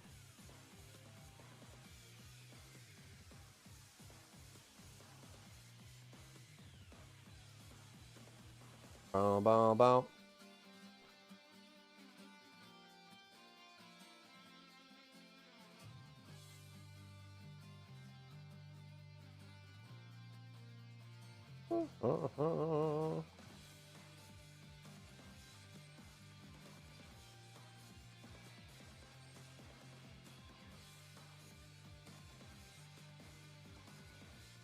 Almost done. Oh, there we go. That'll do, pig. That'll do. 7 gigs. Download now. Or else.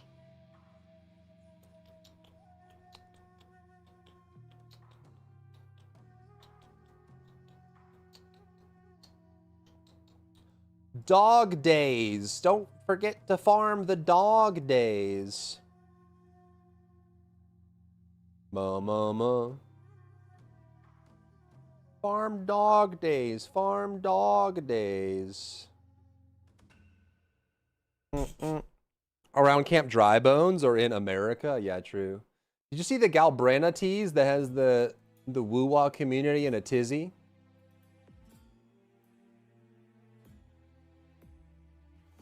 I actually, like, they're fighting at each other's throats over it.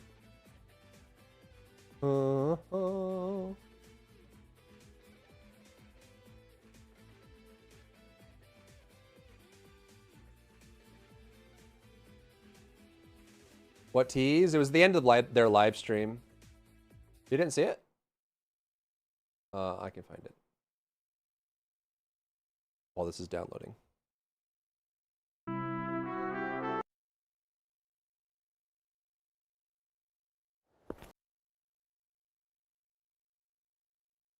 It's been a while, Rinesita.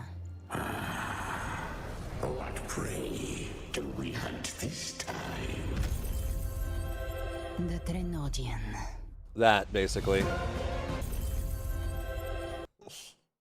They sure make it seem like she's gonna fight Cardathea, and now the whole community is doing like power scaling arguments about whether or not a resonator can actually fight Cardathea, or if she's gonna win, or they're actually so worked up over it.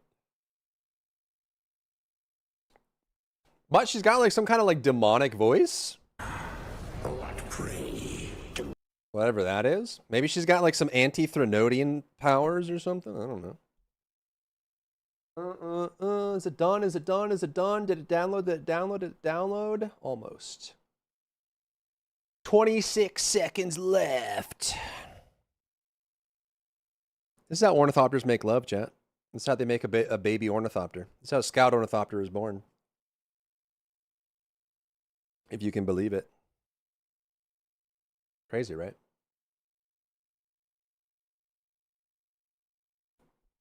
Bow, bow, bow, bow. It's done!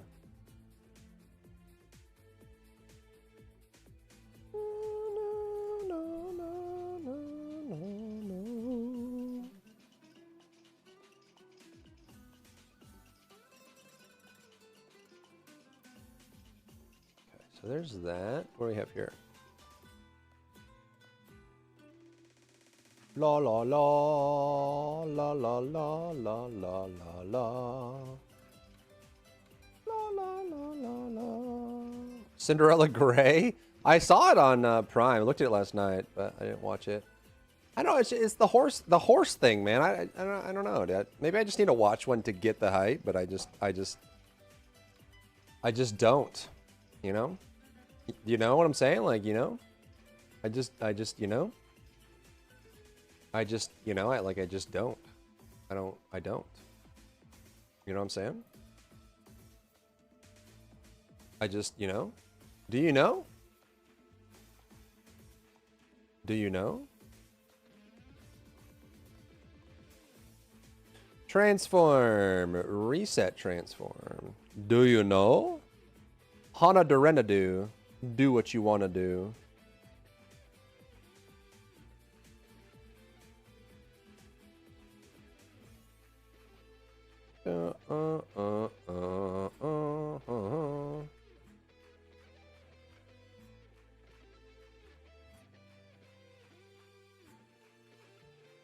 And at this point, I think a lot of people are either settled into doing maintenance or keeping up with just their upkeep of Dune Awakening, or are taking a break waiting for new content to come online. You know, they enjoyed the game, they got some good time out of it, but they're waiting for something new, something fresh, something awesome to play with. Either new content, new zones, reworks to the end game, expansions to Deep Desert, or expansions to the storyline, or new things to craft, new tiers, that sort of thing. However, we finally got an official response from FumCon on this, talking about a roadmap for the future going over now through Q1 of next year, so like, you know, just before the spring, and also just thoughts on what's coming to the game in the short term and what they'd like to do going forward. So today, let's dive into what their official response was and what their roadmap looks like. Go watch it! Don't get your what in a twist? Your knickers. You know, your knickers? Have you not heard of a knicker?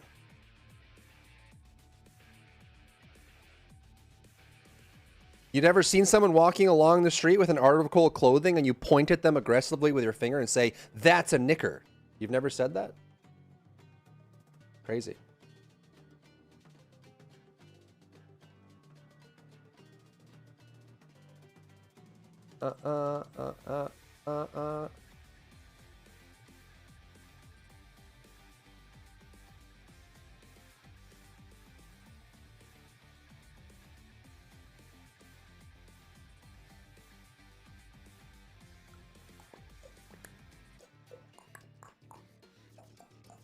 Aren't knickers underwear, or do knickers extend to pants? I thought they were underwear, but let's see. Google knicker. Knickers are pants for women or girls, such as bloomers with fullness gathered on a band at the knee, chiefly British underpants. Panties. Yeah, don't get your panties in a bunch, okay? New game from Disco Elysium devs? Ooh. Ooh. The New York Knickerbockers. Exactly. See, you get it. See?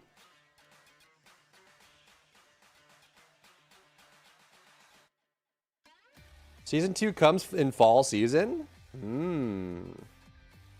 Horse girl, horse girl, horse girl.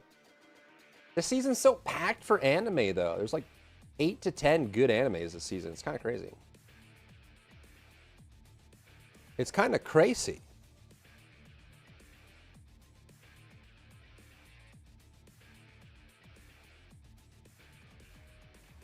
Why am I chilling?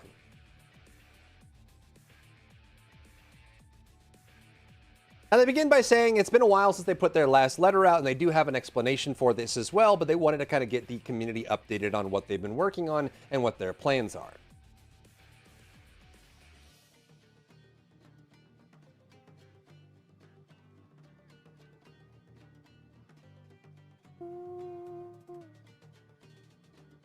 After reading the manga, it's going to be Peak Horse Girl?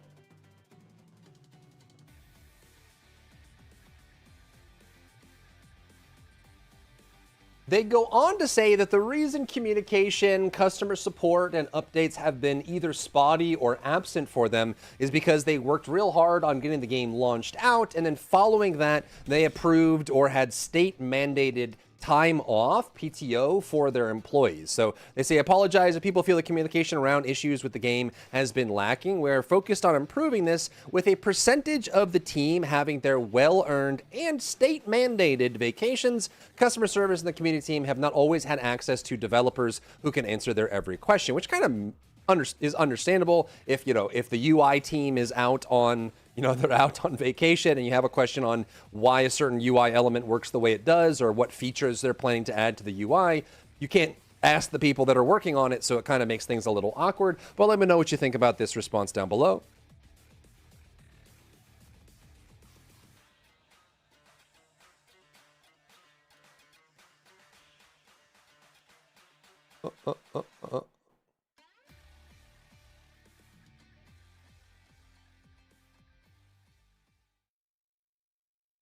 And they say they've been hard at work primarily focusing on stability and bugs, which kind of was a big detractor for a lot of things. And this is kind of the age-old problem with games as a live service, is you have the things that make the foundation sturdier that aren't all that sexy, right? Like, bug fixes aren't going to get people to come back to the game if they already have put the game down to go play something else, right? Let's say, hey, we fixed this bug, or we made it so that the unstuck feature is better. If you're someone that's taking a break from Dune Awakening, that's not going to say that, ooh-wee, boys, ooh, it's Mr. Meesinks, I'm ready to go play again, right? It's just not sexy, it's not interesting, it doesn't attract you back, but it is something that you have to keep up with. So since the launch, they've been working a lot on stability, bug fixes, crashes, features, and stuff like that really just bring the game to a more stable state. They say they've been playing whack-a-mole with bugs, cheats and exploits during the July month of summer. We've banned thousands of cheaters, fixed a bunch of duplication exploit bugs, which they really couldn't leave those to fester. There was a bunch of exploits that were causing Solari duplications. People were making millions of spice melange for free by cheating and duplicating.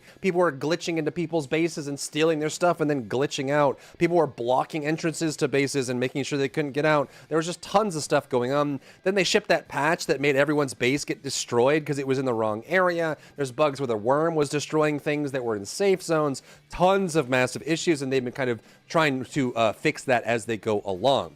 So we've been working to achieve a cadence of patches that allows us time to make stable and consistent fixes while being fast enough to address issues like exploits before they got too far out of control. Bottom friendly?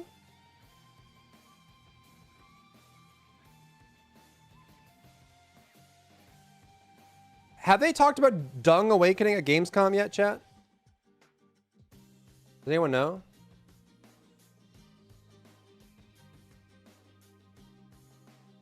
No, right?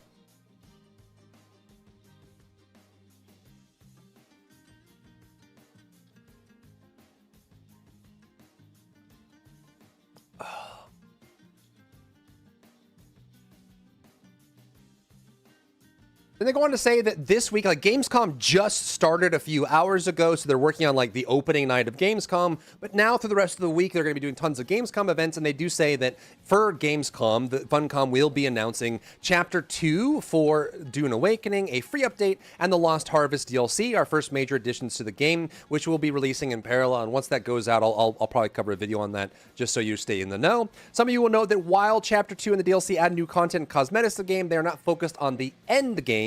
This is because Chapter 2 and the DLC were planned to begin development before launch, before they got feedback that the end game wasn't good enough, though granted, I would say that in the closed beta and even in the open beta weekend, people were still kind of theorizing on that and talking about it, but they're saying that this was all planned prior, so this is just kind of more stuff that's just being added to the game that isn't really changing the fundamental game loop or the end game processes. Thank you, Forb.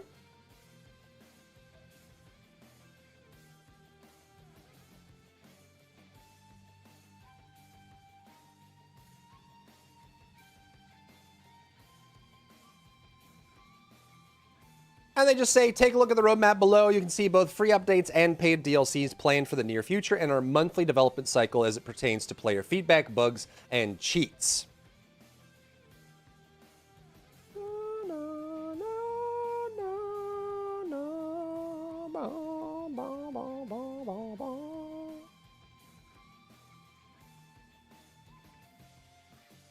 To which they dropped this roadmap on us here. So you kind of have to decide what it is you're looking for out of Dune Awakening in the near future and beyond. It seems like we're going to be waiting until January for some major changes, like huge revamps and content changes to the end game and all of that. But there is stuff coming in the short term. So they say with September, so, you know, in a couple weeks here, they plan to do Chapter 2, which is a main story expansion, so more cutscenes, more development in the main story. And I think that, you know, even though it was relatively short, it was like maybe 8 to 10 hours of story content, which isn't crazy long in general, but it did have some cool cutscenes, character development, and let me know if you actually enjoyed the story of Dune Awakening. But they do say that the main story will be continuing.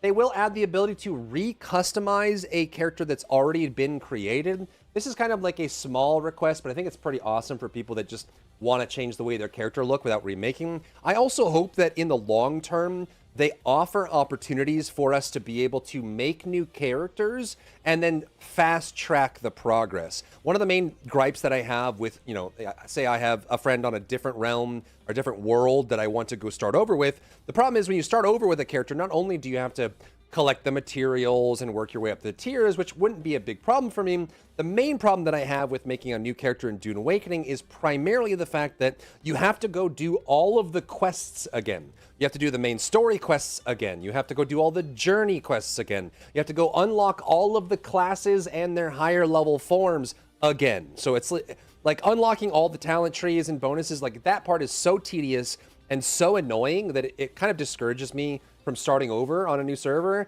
Not that I actually don't mind starting at the bottom of Haga Basin again and working my way up, farming materials. I don't mind any of that.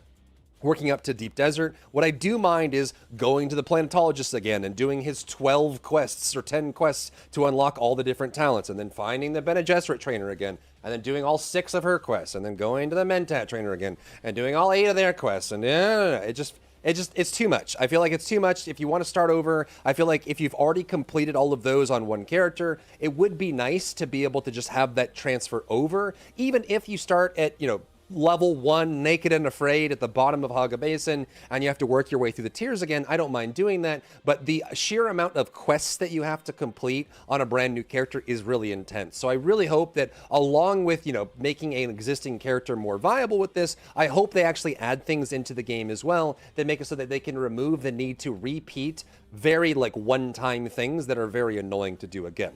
They also mentioned dynamic encounters. They've kind of talked about wanting to do better boss fights, better dungeons and things like that. Dynamic encounters is, it's hard to know what they mean here. Like they can mean a lot of different things with this. I think they're just trying to make the encounters with enemies a lot more interesting. They want social hub contracts, so new contracts added to the game, which is really cool. New Deep Desert layouts. Now, this could be very minor, like adding new rock formations and stuff like that, or it could be major. So I really want to know what this actually means to them. Does that mean that we're going to get like a completely different Deep Desert? Or what is probably more likely is just going to be, you know, the rock patterns are a little bit different and there's different places for the lands red areas and capture points, but hopefully there's a little bit more to that as well. Then they have new archetype armors, so no new armors is always nice, and then new height hairstyles and tattoos, and they say and more. They also will be offering a brand new DLC as well, so Lost Harvest. This one is going to be a paid DLC. They kind of confirmed, they've been talking about this all along, so we should expect this is coming. A new vehicle. I hope this is potentially an ornithopter or maybe a ground vehicle that's a little bit easier to use in the Deep Desert without needing a carrier. Like maybe if it's something fast enough to outrun the worm, or something that can get off the sand for brief periods of time, like a hover bike or something like that, or like a slight flight or something, or just a new class of ornithopter that shifts up the meta and makes things more interesting in more ways. Maybe more of like a light fighter, or, you know, an escort vehicle or something like that. New contract chain with unique locations, which could be really cool. New building pieces and decorations as part of the DLC, and then new armor, weapons, skins, and new swatch and emotes. So most of what we're getting in September is cosmetic. So we're getting character recustomization to recustomize existing characters. We're getting new, new archetype armors, new hairstyles, new tattoos, new building pieces and decorations, new armor and weapon skins, new swatch colors and emotes. So a lot of cosmetics.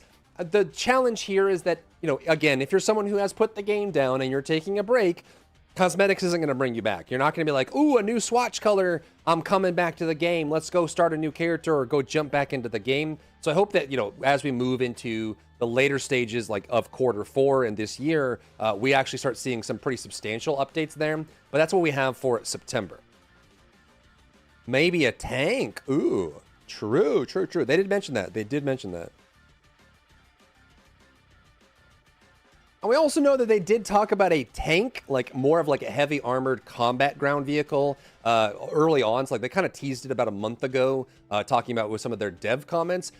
Again, like as I mentioned earlier, one of the challenges with ground vehicles, especially as it stands right now, is because especially in the Deep Desert where the amount of sand that you're covering on a ground vehicle is so large, you almost require a carrier ornithopter to get you from ground to ground. So my concern with a pure slow-moving tank in this game is I feel like it would just get outclassed by ornithopters anyways. I feel like they would need some new device, like a ground device or a deployable or some state that would allow you to actually move those over. Otherwise, you're just going to have landlocked ground vehicles that are sitting in one single spot in the deep desert and require a carrier ornithopter to move them from place to place before they become viable. Is it a rocket vehicle? Is it a tank that actually shoots rockets? Is there a new ammunition type? We'll have to see. But they do mention a new vehicle here for the DLC. And this is a paid DLC as well.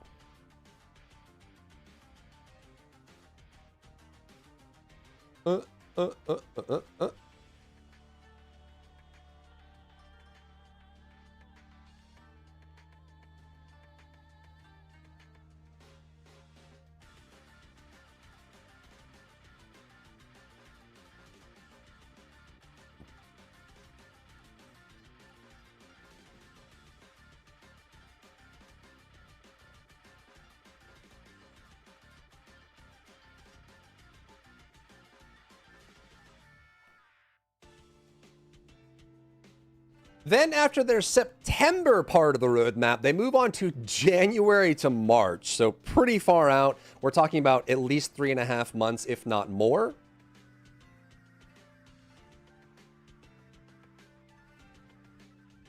However, this one should hopefully be a lot more substantial. So this one is Chapter 3. So we're getting Chapter 2 in September. Chapter 3 is going to be revamped endgame and more. Super generic, very broad strokes here. No details given, but they say revamped endgame. And so we'll kind of have to see if Funcom can pull this off. I think if they can actually make a fully fleshed out endgame, and they take a lot of time to do it, and it's awesome when it comes out, I think that will go a long way for them, right? If they can actually make Lands Red a lot more interesting, if they can make Deep Desert a lot more involved. I think Deep Desert, my biggest gripe with Deep Desert right now, if we put aside the PvP versus PvE debate, which I think is a whole other topic of conversation, we just talked about the experience of going to the deep desert. To me, it feels very barren. And I know someone's, the commenters are going to be, they're going to be enticed to say, haha, it's a desert. Of course it's barren. Of course it's empty. What did you expect from a desert? But in general, it just feels like a lot of times you're just flying around waiting for something to happen. There's occasional spice plumes here and there, and you get the resources you want. But it feels like, at least in the deep desert, more than half the time you're just waiting for something to happen or traveling to get to somewhere. So I really wish the deep desert would be a lot more lively. I think if they can add more events like the spice plumes and like the crashed ships, like imagine if we had like 6 to 10 events like those, like crashed ships, or maybe like an earthquake or a big, sand pit appears and there's an antlion inside of it, or like there's rock falls and tumbles, or there's like an orbital bombardment that comes down, or the Sardaukar invade the deep desert and start trying to break people's bases and stuff like that. If they can add a ton more dynamic events to the deep desert and make it feel more alive and more interesting, I think that would also help it feel more fun for people that are just in the deep desert existing, right? You go there for your tier 6 materials, you go there for your spice, but it would be very cool if while you were there getting those important things, a lot more interesting things were happening, and it would also encourage people to be part of the end game process in general. So they talk about revamping the end game for January through March, and they also talk about another DLC coming around that time frame, Raiders of the Broken Lands, and they describe it as cosmetics. The Broken Lands are shattered plains of broken rock, known for their fearsome raiders. So because it's a DLC, I don't imagine this being a zone or an area, because they probably don't want to try and lock that behind a paywall in general, especially for a game that's already has a premium price associated with it. This is probably just a bunch of armor sets and swatches and stuff like that, but another paid DLC coming in Q1. Do you even know what a desert is? Either quit or severely cut back playing Dune because of the griefing cheating. A good amount of them, probably.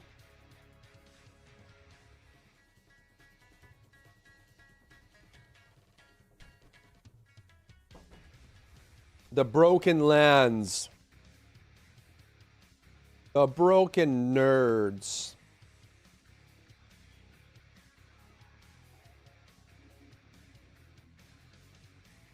New Silent Hill? Different than the, Japanese schoolgirl one that they've been teasing for a while? Silent Hill S or whatever?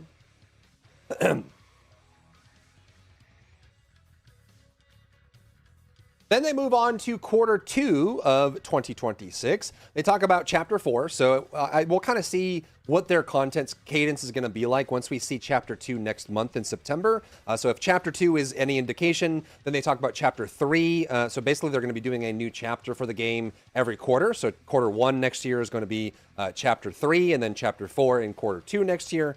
So April through June. So they're going to reveal that. But they, at least for what we know on chapter 2, a new story expansion, new customization options, new storylines, and new contracts. So just making the game bigger from that standpoint. Silent Hill F, yeah, that's the one. It looks pretty freaky deaky Dutch.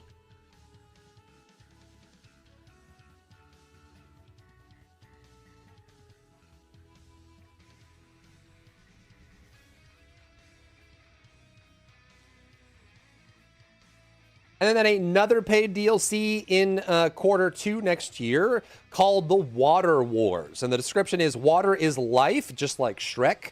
The water shipper families are at war, fighting for control of the polar caps of Arrakis. So the fact that it says polar caps here, again, this could just be fancy flavor text describing cosmetics that come with this in general. However, because it says polar caps, maybe we get some new influence, or maybe like with chapter 4, we're going to get a new zone or a new area that we can travel to.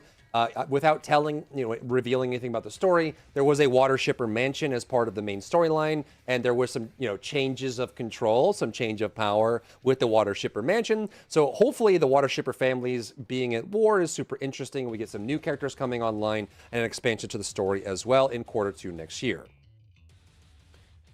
Group of clan members from Once Human left to play Dune, and they had to get a private server, but still have to engage with PvP griefers. Yeah. Their private server wasn't very private, was it? House lead brought her dogs to work today. Ivy and Harley, and Harley has one eye. And Ivy just a puppy. Aww. Damned 2 stream? Subnautica Below Zero and Dune, kinda.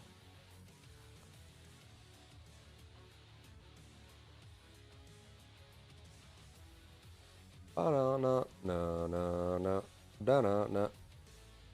Then finally, they tease that at some point in 2026, so gestures broadly at everything, they mentioned that there will be an expansion. So this is pretty big. They also mentioned earlier this year, they mentioned that consoles will be coming by the end of 2026. So they're saying that by the end of 2026, we're getting consoles. They also plan to do an expansion. And honestly, I think that Dune Awakening is a good candidate for an expansion style, right? Imagine if the amount of content that existed in base game Dune, if they released that as a full expansion rather than these small paid DLCs, I think that would go over really well, right? If we got another Haga Basin and another deep desert map that plays differently with a different end game loop, and all of that kind of came with a brand new expansion for the game, like the MMO that it wants to be. It's an MMO light, a light version of MMO. Hopefully that ends up kind of coming together. And if they do that, I think even if you're someone who's been taking a break from Dune Awakening, if you came back and saw that there was a whole new zone like Haga Basin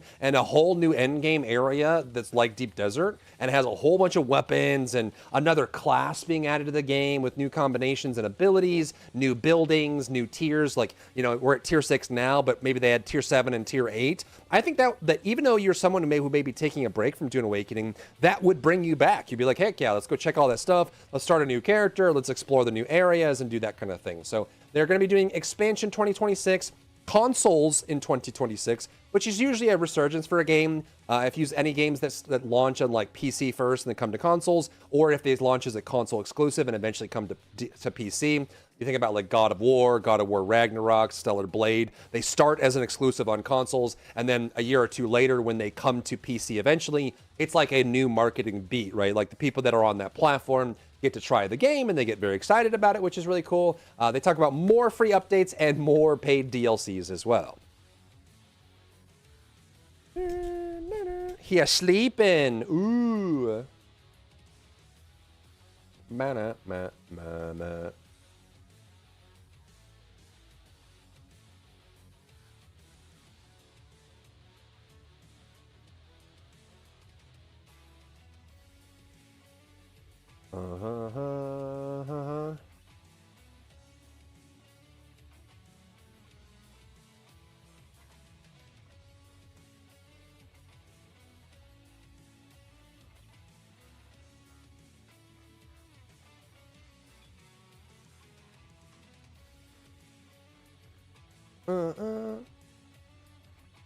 Now they're going to explain the roadmap image that we just went through. So they say, we will share more about the major content and features coming in Chapter 2 and the DLC soon. But in terms of quality of life improvements, we're adding the ability to rename vehicles, storage containers, and other placeables. Renaming storage containers is huge. I think it's one of the core features of any survival game is being able to organize and label your storage. So having that in the game is going to be really cool. And they also will have more reliable ornithopter rockets for combat enthusiasts.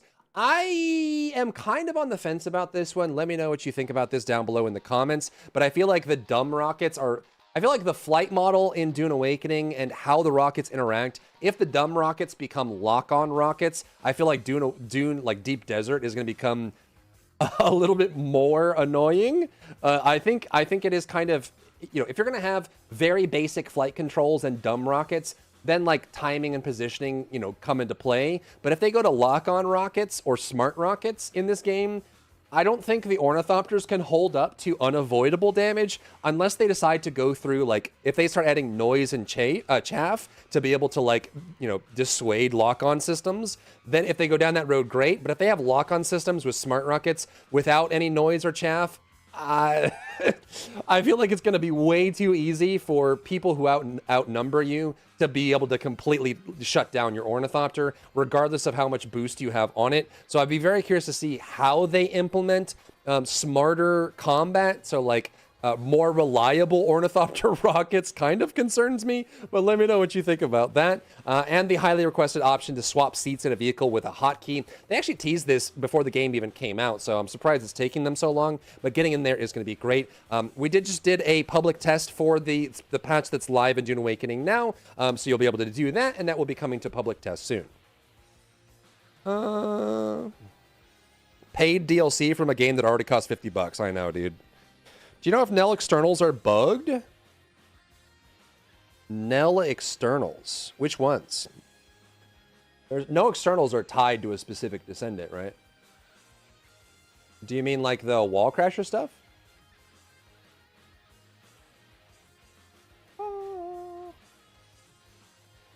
Is that what you mean?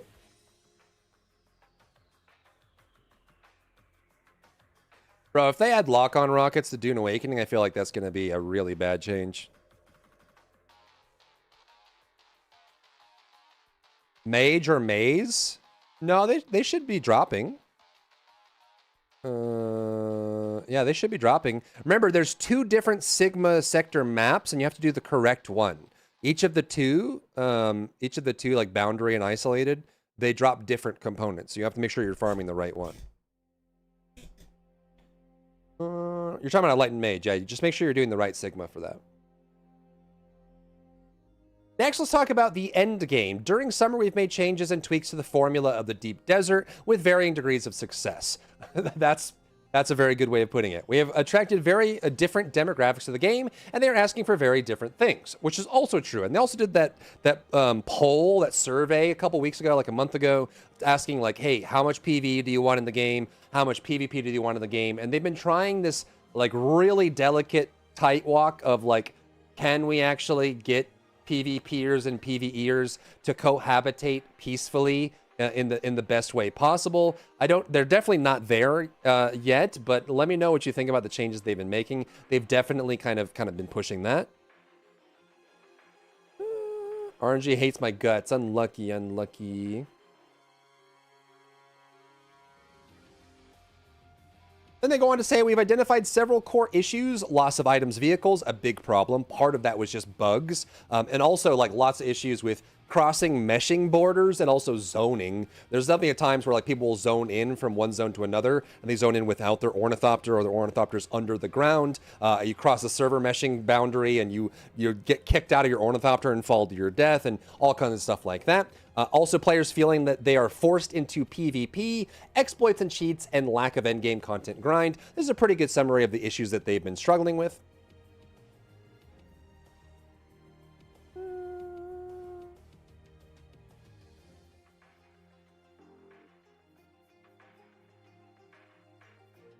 And And they go on to say that there are things that we can do in the short term to address some of these problems and things that will take us longer to improve. So short term, we'll be making changes that are heavily requested by players, and here are some of the examples.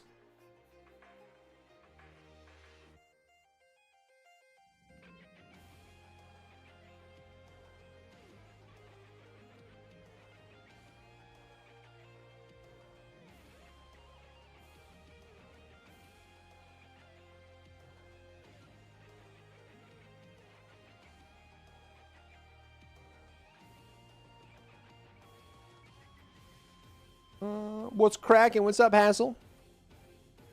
Flag for PvP might the only way. Maybe. They were trying to get away from player griefing? Of course they are. Starting with improved player logging. One of the key frustrations we see is the lack of information and clarity around why certain objects, vehicles are gone.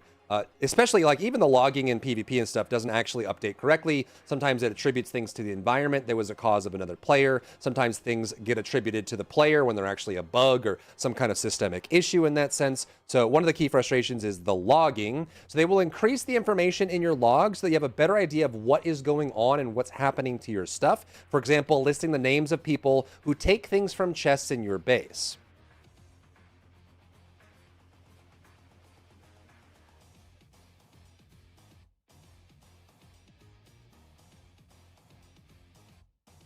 The next one is a big one, and I think, we have a small amount of this, so if you lost a vehicle in the deep desert or you lost a vehicle to a sandstorm or something, you can still go and dismantle some of the parts from that. You can't save the chassis, but you can save some of the parts and components, and then you can go and repair them if they're not too damaged or too broken. So you can actually have that there, but they are working on a vehicle salvaging system. We're working on a vehicle salvaging system that allows you to recover lost vehicles. So whatever form this takes, I think this is going to be really great. I wish you could just go to the location of a messed up vehicle and completely salvage it rather than pulling off broken components and holding on to them. On top of the fact that our personal inventories are quite limited as far as what they offer, and the fact that you have to hold them in your inventory with a different vehicle is kind of there. But vehicle salvaging would be a great addition to the game.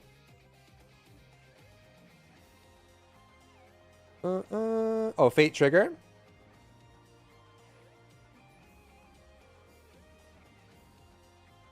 Oh, no, no, no.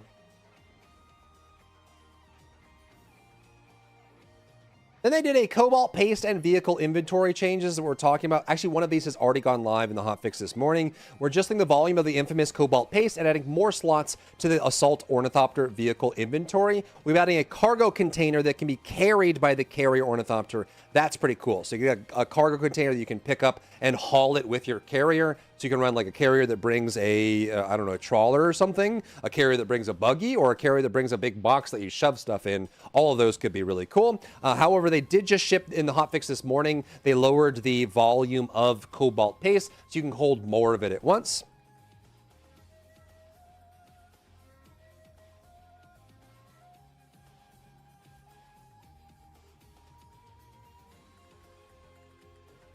You can Star Citizen.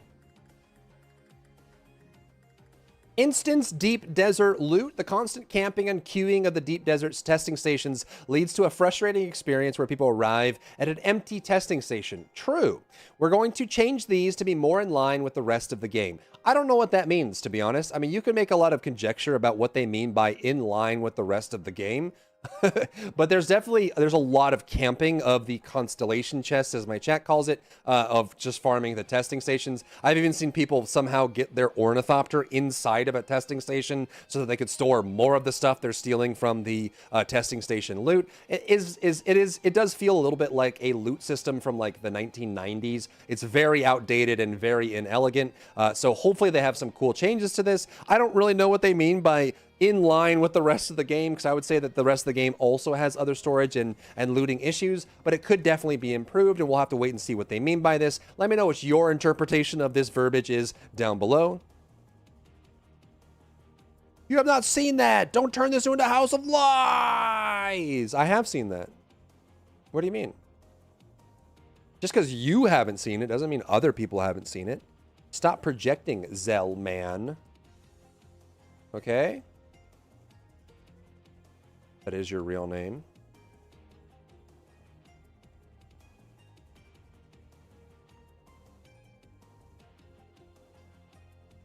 Next, offline notifications about important events. We understand that not everybody can or wants to log in to check power taxes constantly in the game. We would like to create a notification service that sends you the status of your base via email. This one is squarely aimed at you, Ben. I'm guessing this is someone internally that has to do this, but I'm guessing that they would want to basically implement a system where you would get an out-of-game notification through email that says, hey, you have 12 hours remaining on your base's power, or you have 6 hours remaining until your taxes are due, warning, heads up, that sort of thing, which, I don't think that's going to be like the game saver, but it's nice. It's a nice feature. It's nice to have, and I think it's also good for people that want to play Dune Awakening as part of their game rotation as they're playing other games. It's nice to be able to say, like, hey, I'm going to go put 17 days of power into my base, and then when I go play Claire Obscure or something for a week, I want to be able to know that my power is ending soon without having to log in, which I think is kind of like mindful of people playing multiple games and is a cool feature.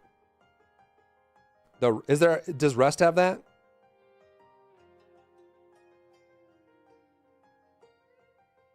Play Claire now! Keep that game out your mouth!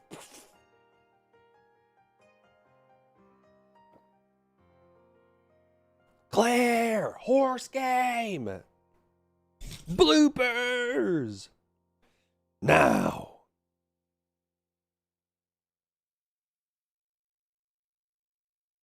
Bum bum.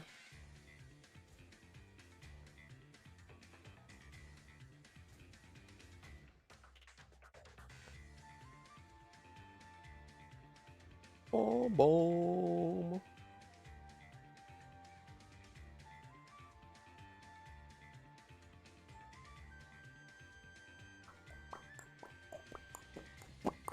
Gotcha, metaphor. Owned, sniped. Get sniped, bro. Sniped like a gamer. Like a top tier Call of Duty MLG Dorito expert. Pringles, Pringles.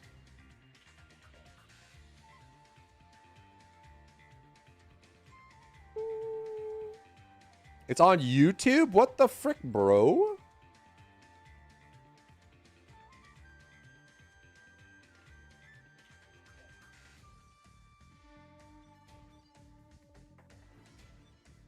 Next, they want to talk about the end game and what they're planning. I mean, obviously, they're promising they're going to keep looking at improvements, quality of life, cheaters and exploits, and stability.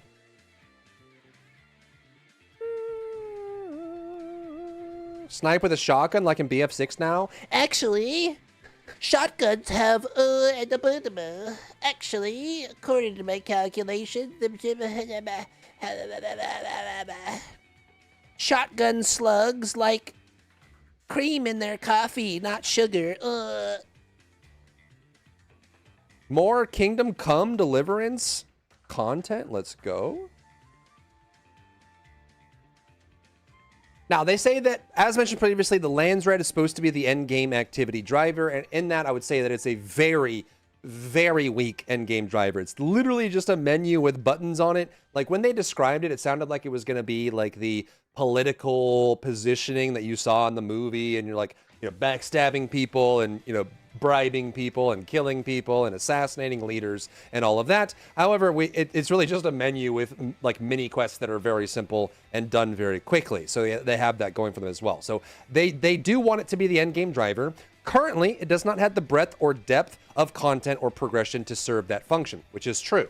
As we work towards Chapter 2 or 3, we will begin to tie the faction progression of the game to the Lands Red, while also systematically building out the Lands Red with a greater variety of activities across the world. I think that alongside adding more activities and more quests and contracts for the Lands Red, I think they also need to make it more like game space, like world space, like make it so the vendors are a part of it. Make it so the dialogue is more involved. Make it so that, people can do things as an individual or as a group or as a guild and actually have those as viable options. Like make it an actual political landscape, which could be really cool. As we tied into it, we'll also bring it to a variety across the world. So they are working to make Lands Red more integrated with the activities and also add more activities to it. Evil Lamb getting a DLC? Ooh. Ooh. Ooh. Has a friend who is a gun master and you're wrong.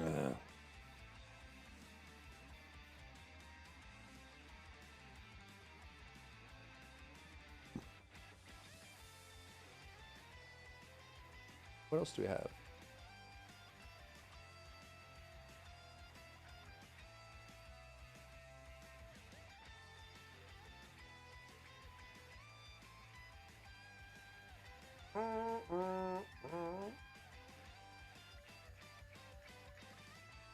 He's a black gunsmith? Oh. Wow.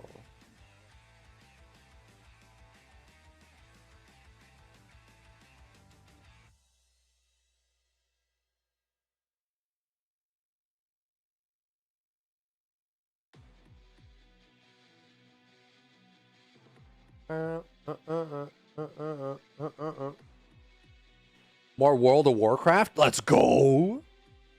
MMOs. Mimosas.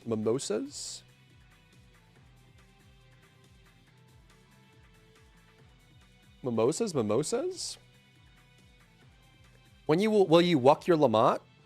I already wucked my Lamont. The question is, when will I do the new chapters, right? I don't know. As a player, this means that you can increase your faction rank by completing Lands Red tasks, checking in with your Duke or Baron occasionally to perform special missions and visit faction vendors. I personally, and maybe I'm being too harsh here, I want to do a lot more than this. Obviously, that's going to take time and expansion, but I think, like, you know, things like this just feel like modular increases to the Lands Red system without it being kind of like an overhaul in general. But let me know what your perspective is. I went to a shooting range once and shot a 22 caliber pistol. I know all about shotguns. I'm a shotgun man. I'm actually a human shotgun. Oh, you did the speen? I got to 100 and finished the MSQ. I just haven't done the added patches.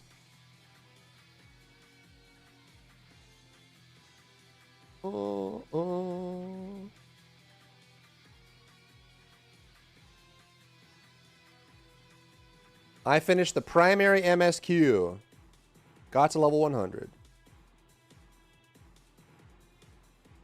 Then they mentioned that Lands Red activities will become contract-based rather than delivery-based, and allows us to effectively remove the issue of stockpiling that is currently endemic to the game.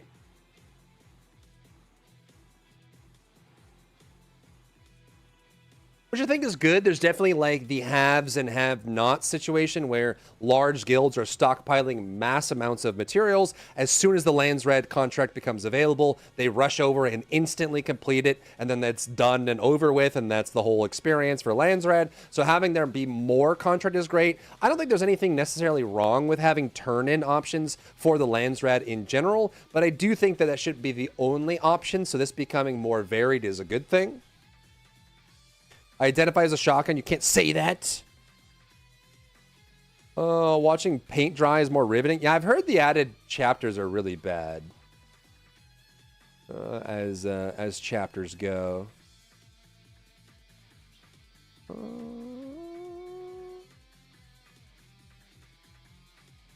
And they say that assures that people are rewarded for solo play as well as making contributions easier for them to track, and will give you many choices in how you progress over time.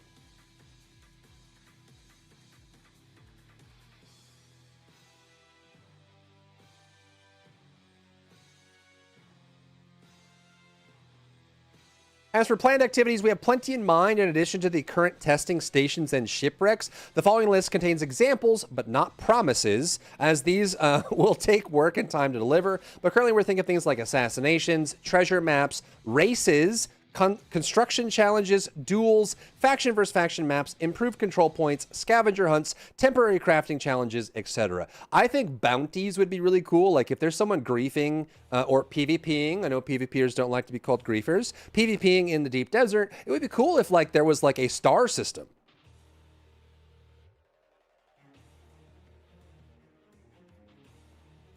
You know, where like if you killed enough players in the deep desert, you got a bounty put on your head, and then people could take bounty contracts and then hunt you down if you're online. Maybe there was like a mix of like NPC bounties to do, and sometimes you get player bounties as well, and you can hunt them down and try and, you know, kill them off or something like that. I think that'd be really fun and cool. Treasure maps sound cool. Races seem really fun, and it would give us a reason to do sand bikes a little bit more, or maybe there's an ornithopter race as well, which could be fun. Having like, you know, maps and improved control points, scavenger hunts, or looking for buried treasure, stuff like that I think would go a long way in adding variety to the end game rotation of Dune Awakening and make it come alive a lot more. A Lands Red feature for solo players, yeah. Have item level for 7.2 dungeons? What the frick? See, everyone's slacking on 7.2, huh? Is it really that bad? They also say that the activities mentioned will make use of the overland map, spawning in new maps as required. We have always wanted to flesh out the overland map over time, and this will boost that along, which is interesting to me because they actually promised that the overland map would be a lot more active for launch, and it just wasn't. They talked about how every time you go to the overland map, you'll run into these impromptu dungeons that pop up out of nowhere, and you can only see it for like a couple minutes, and then you have to jump in, and it'll be your own instance dungeon and special loot with a brand new layout and interesting bosses and all that. And I feel like they just didn't deliver on that for the launch of the game. So adding more to the overland map would be really cool. I think right now the overland map is just an interesting, neat, novel idea that is just has no execution really. It would be really fun if they wanted to go with this kind of arcade overland map style where you're like this Galaga Space Invaders ship flying around. If they added like boosts and jumps and obstacles and like little Sardaukar ships would come at you and try and shoot you down. And there's like all these like gamified elements to it. And then you would encounter random instance dungeons or, you know, like water shipping mansion missions and locations would pop up with dialogue and stuff like that. If they made the overland map actually fleshed out, and that's probably my biggest gripe with most of the endgame activities in Dune Awakening, is they just feel very rote, very simplistic, and very surface level. Like the Lands Rad quest screen, the barrenness of the deep desert, the overland map being literally just a giant square that you fly in a straight line over to get from zone to zone. Like if they actually added more substance to these things, I think it could go a long way, and it sounds like they're moving in that direction. People say that it's good? What? What? What? What did you just say to me? Mods?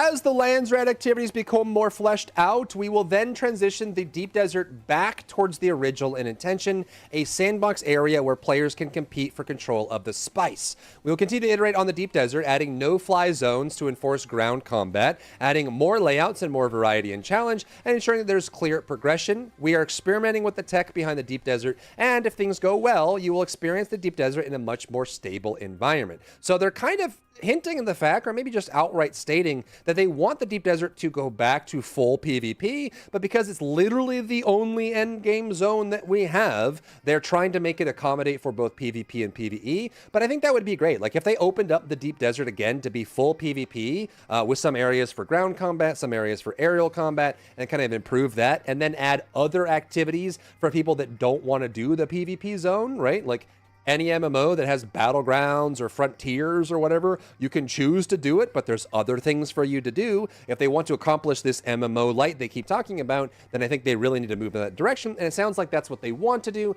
And they're experimenting with some things internally that they're not comfortable commenting about at this moment. Sandbox desert.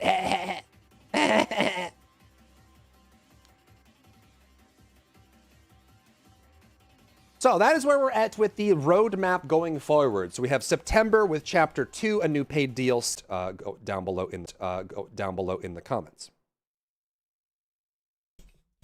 Wow.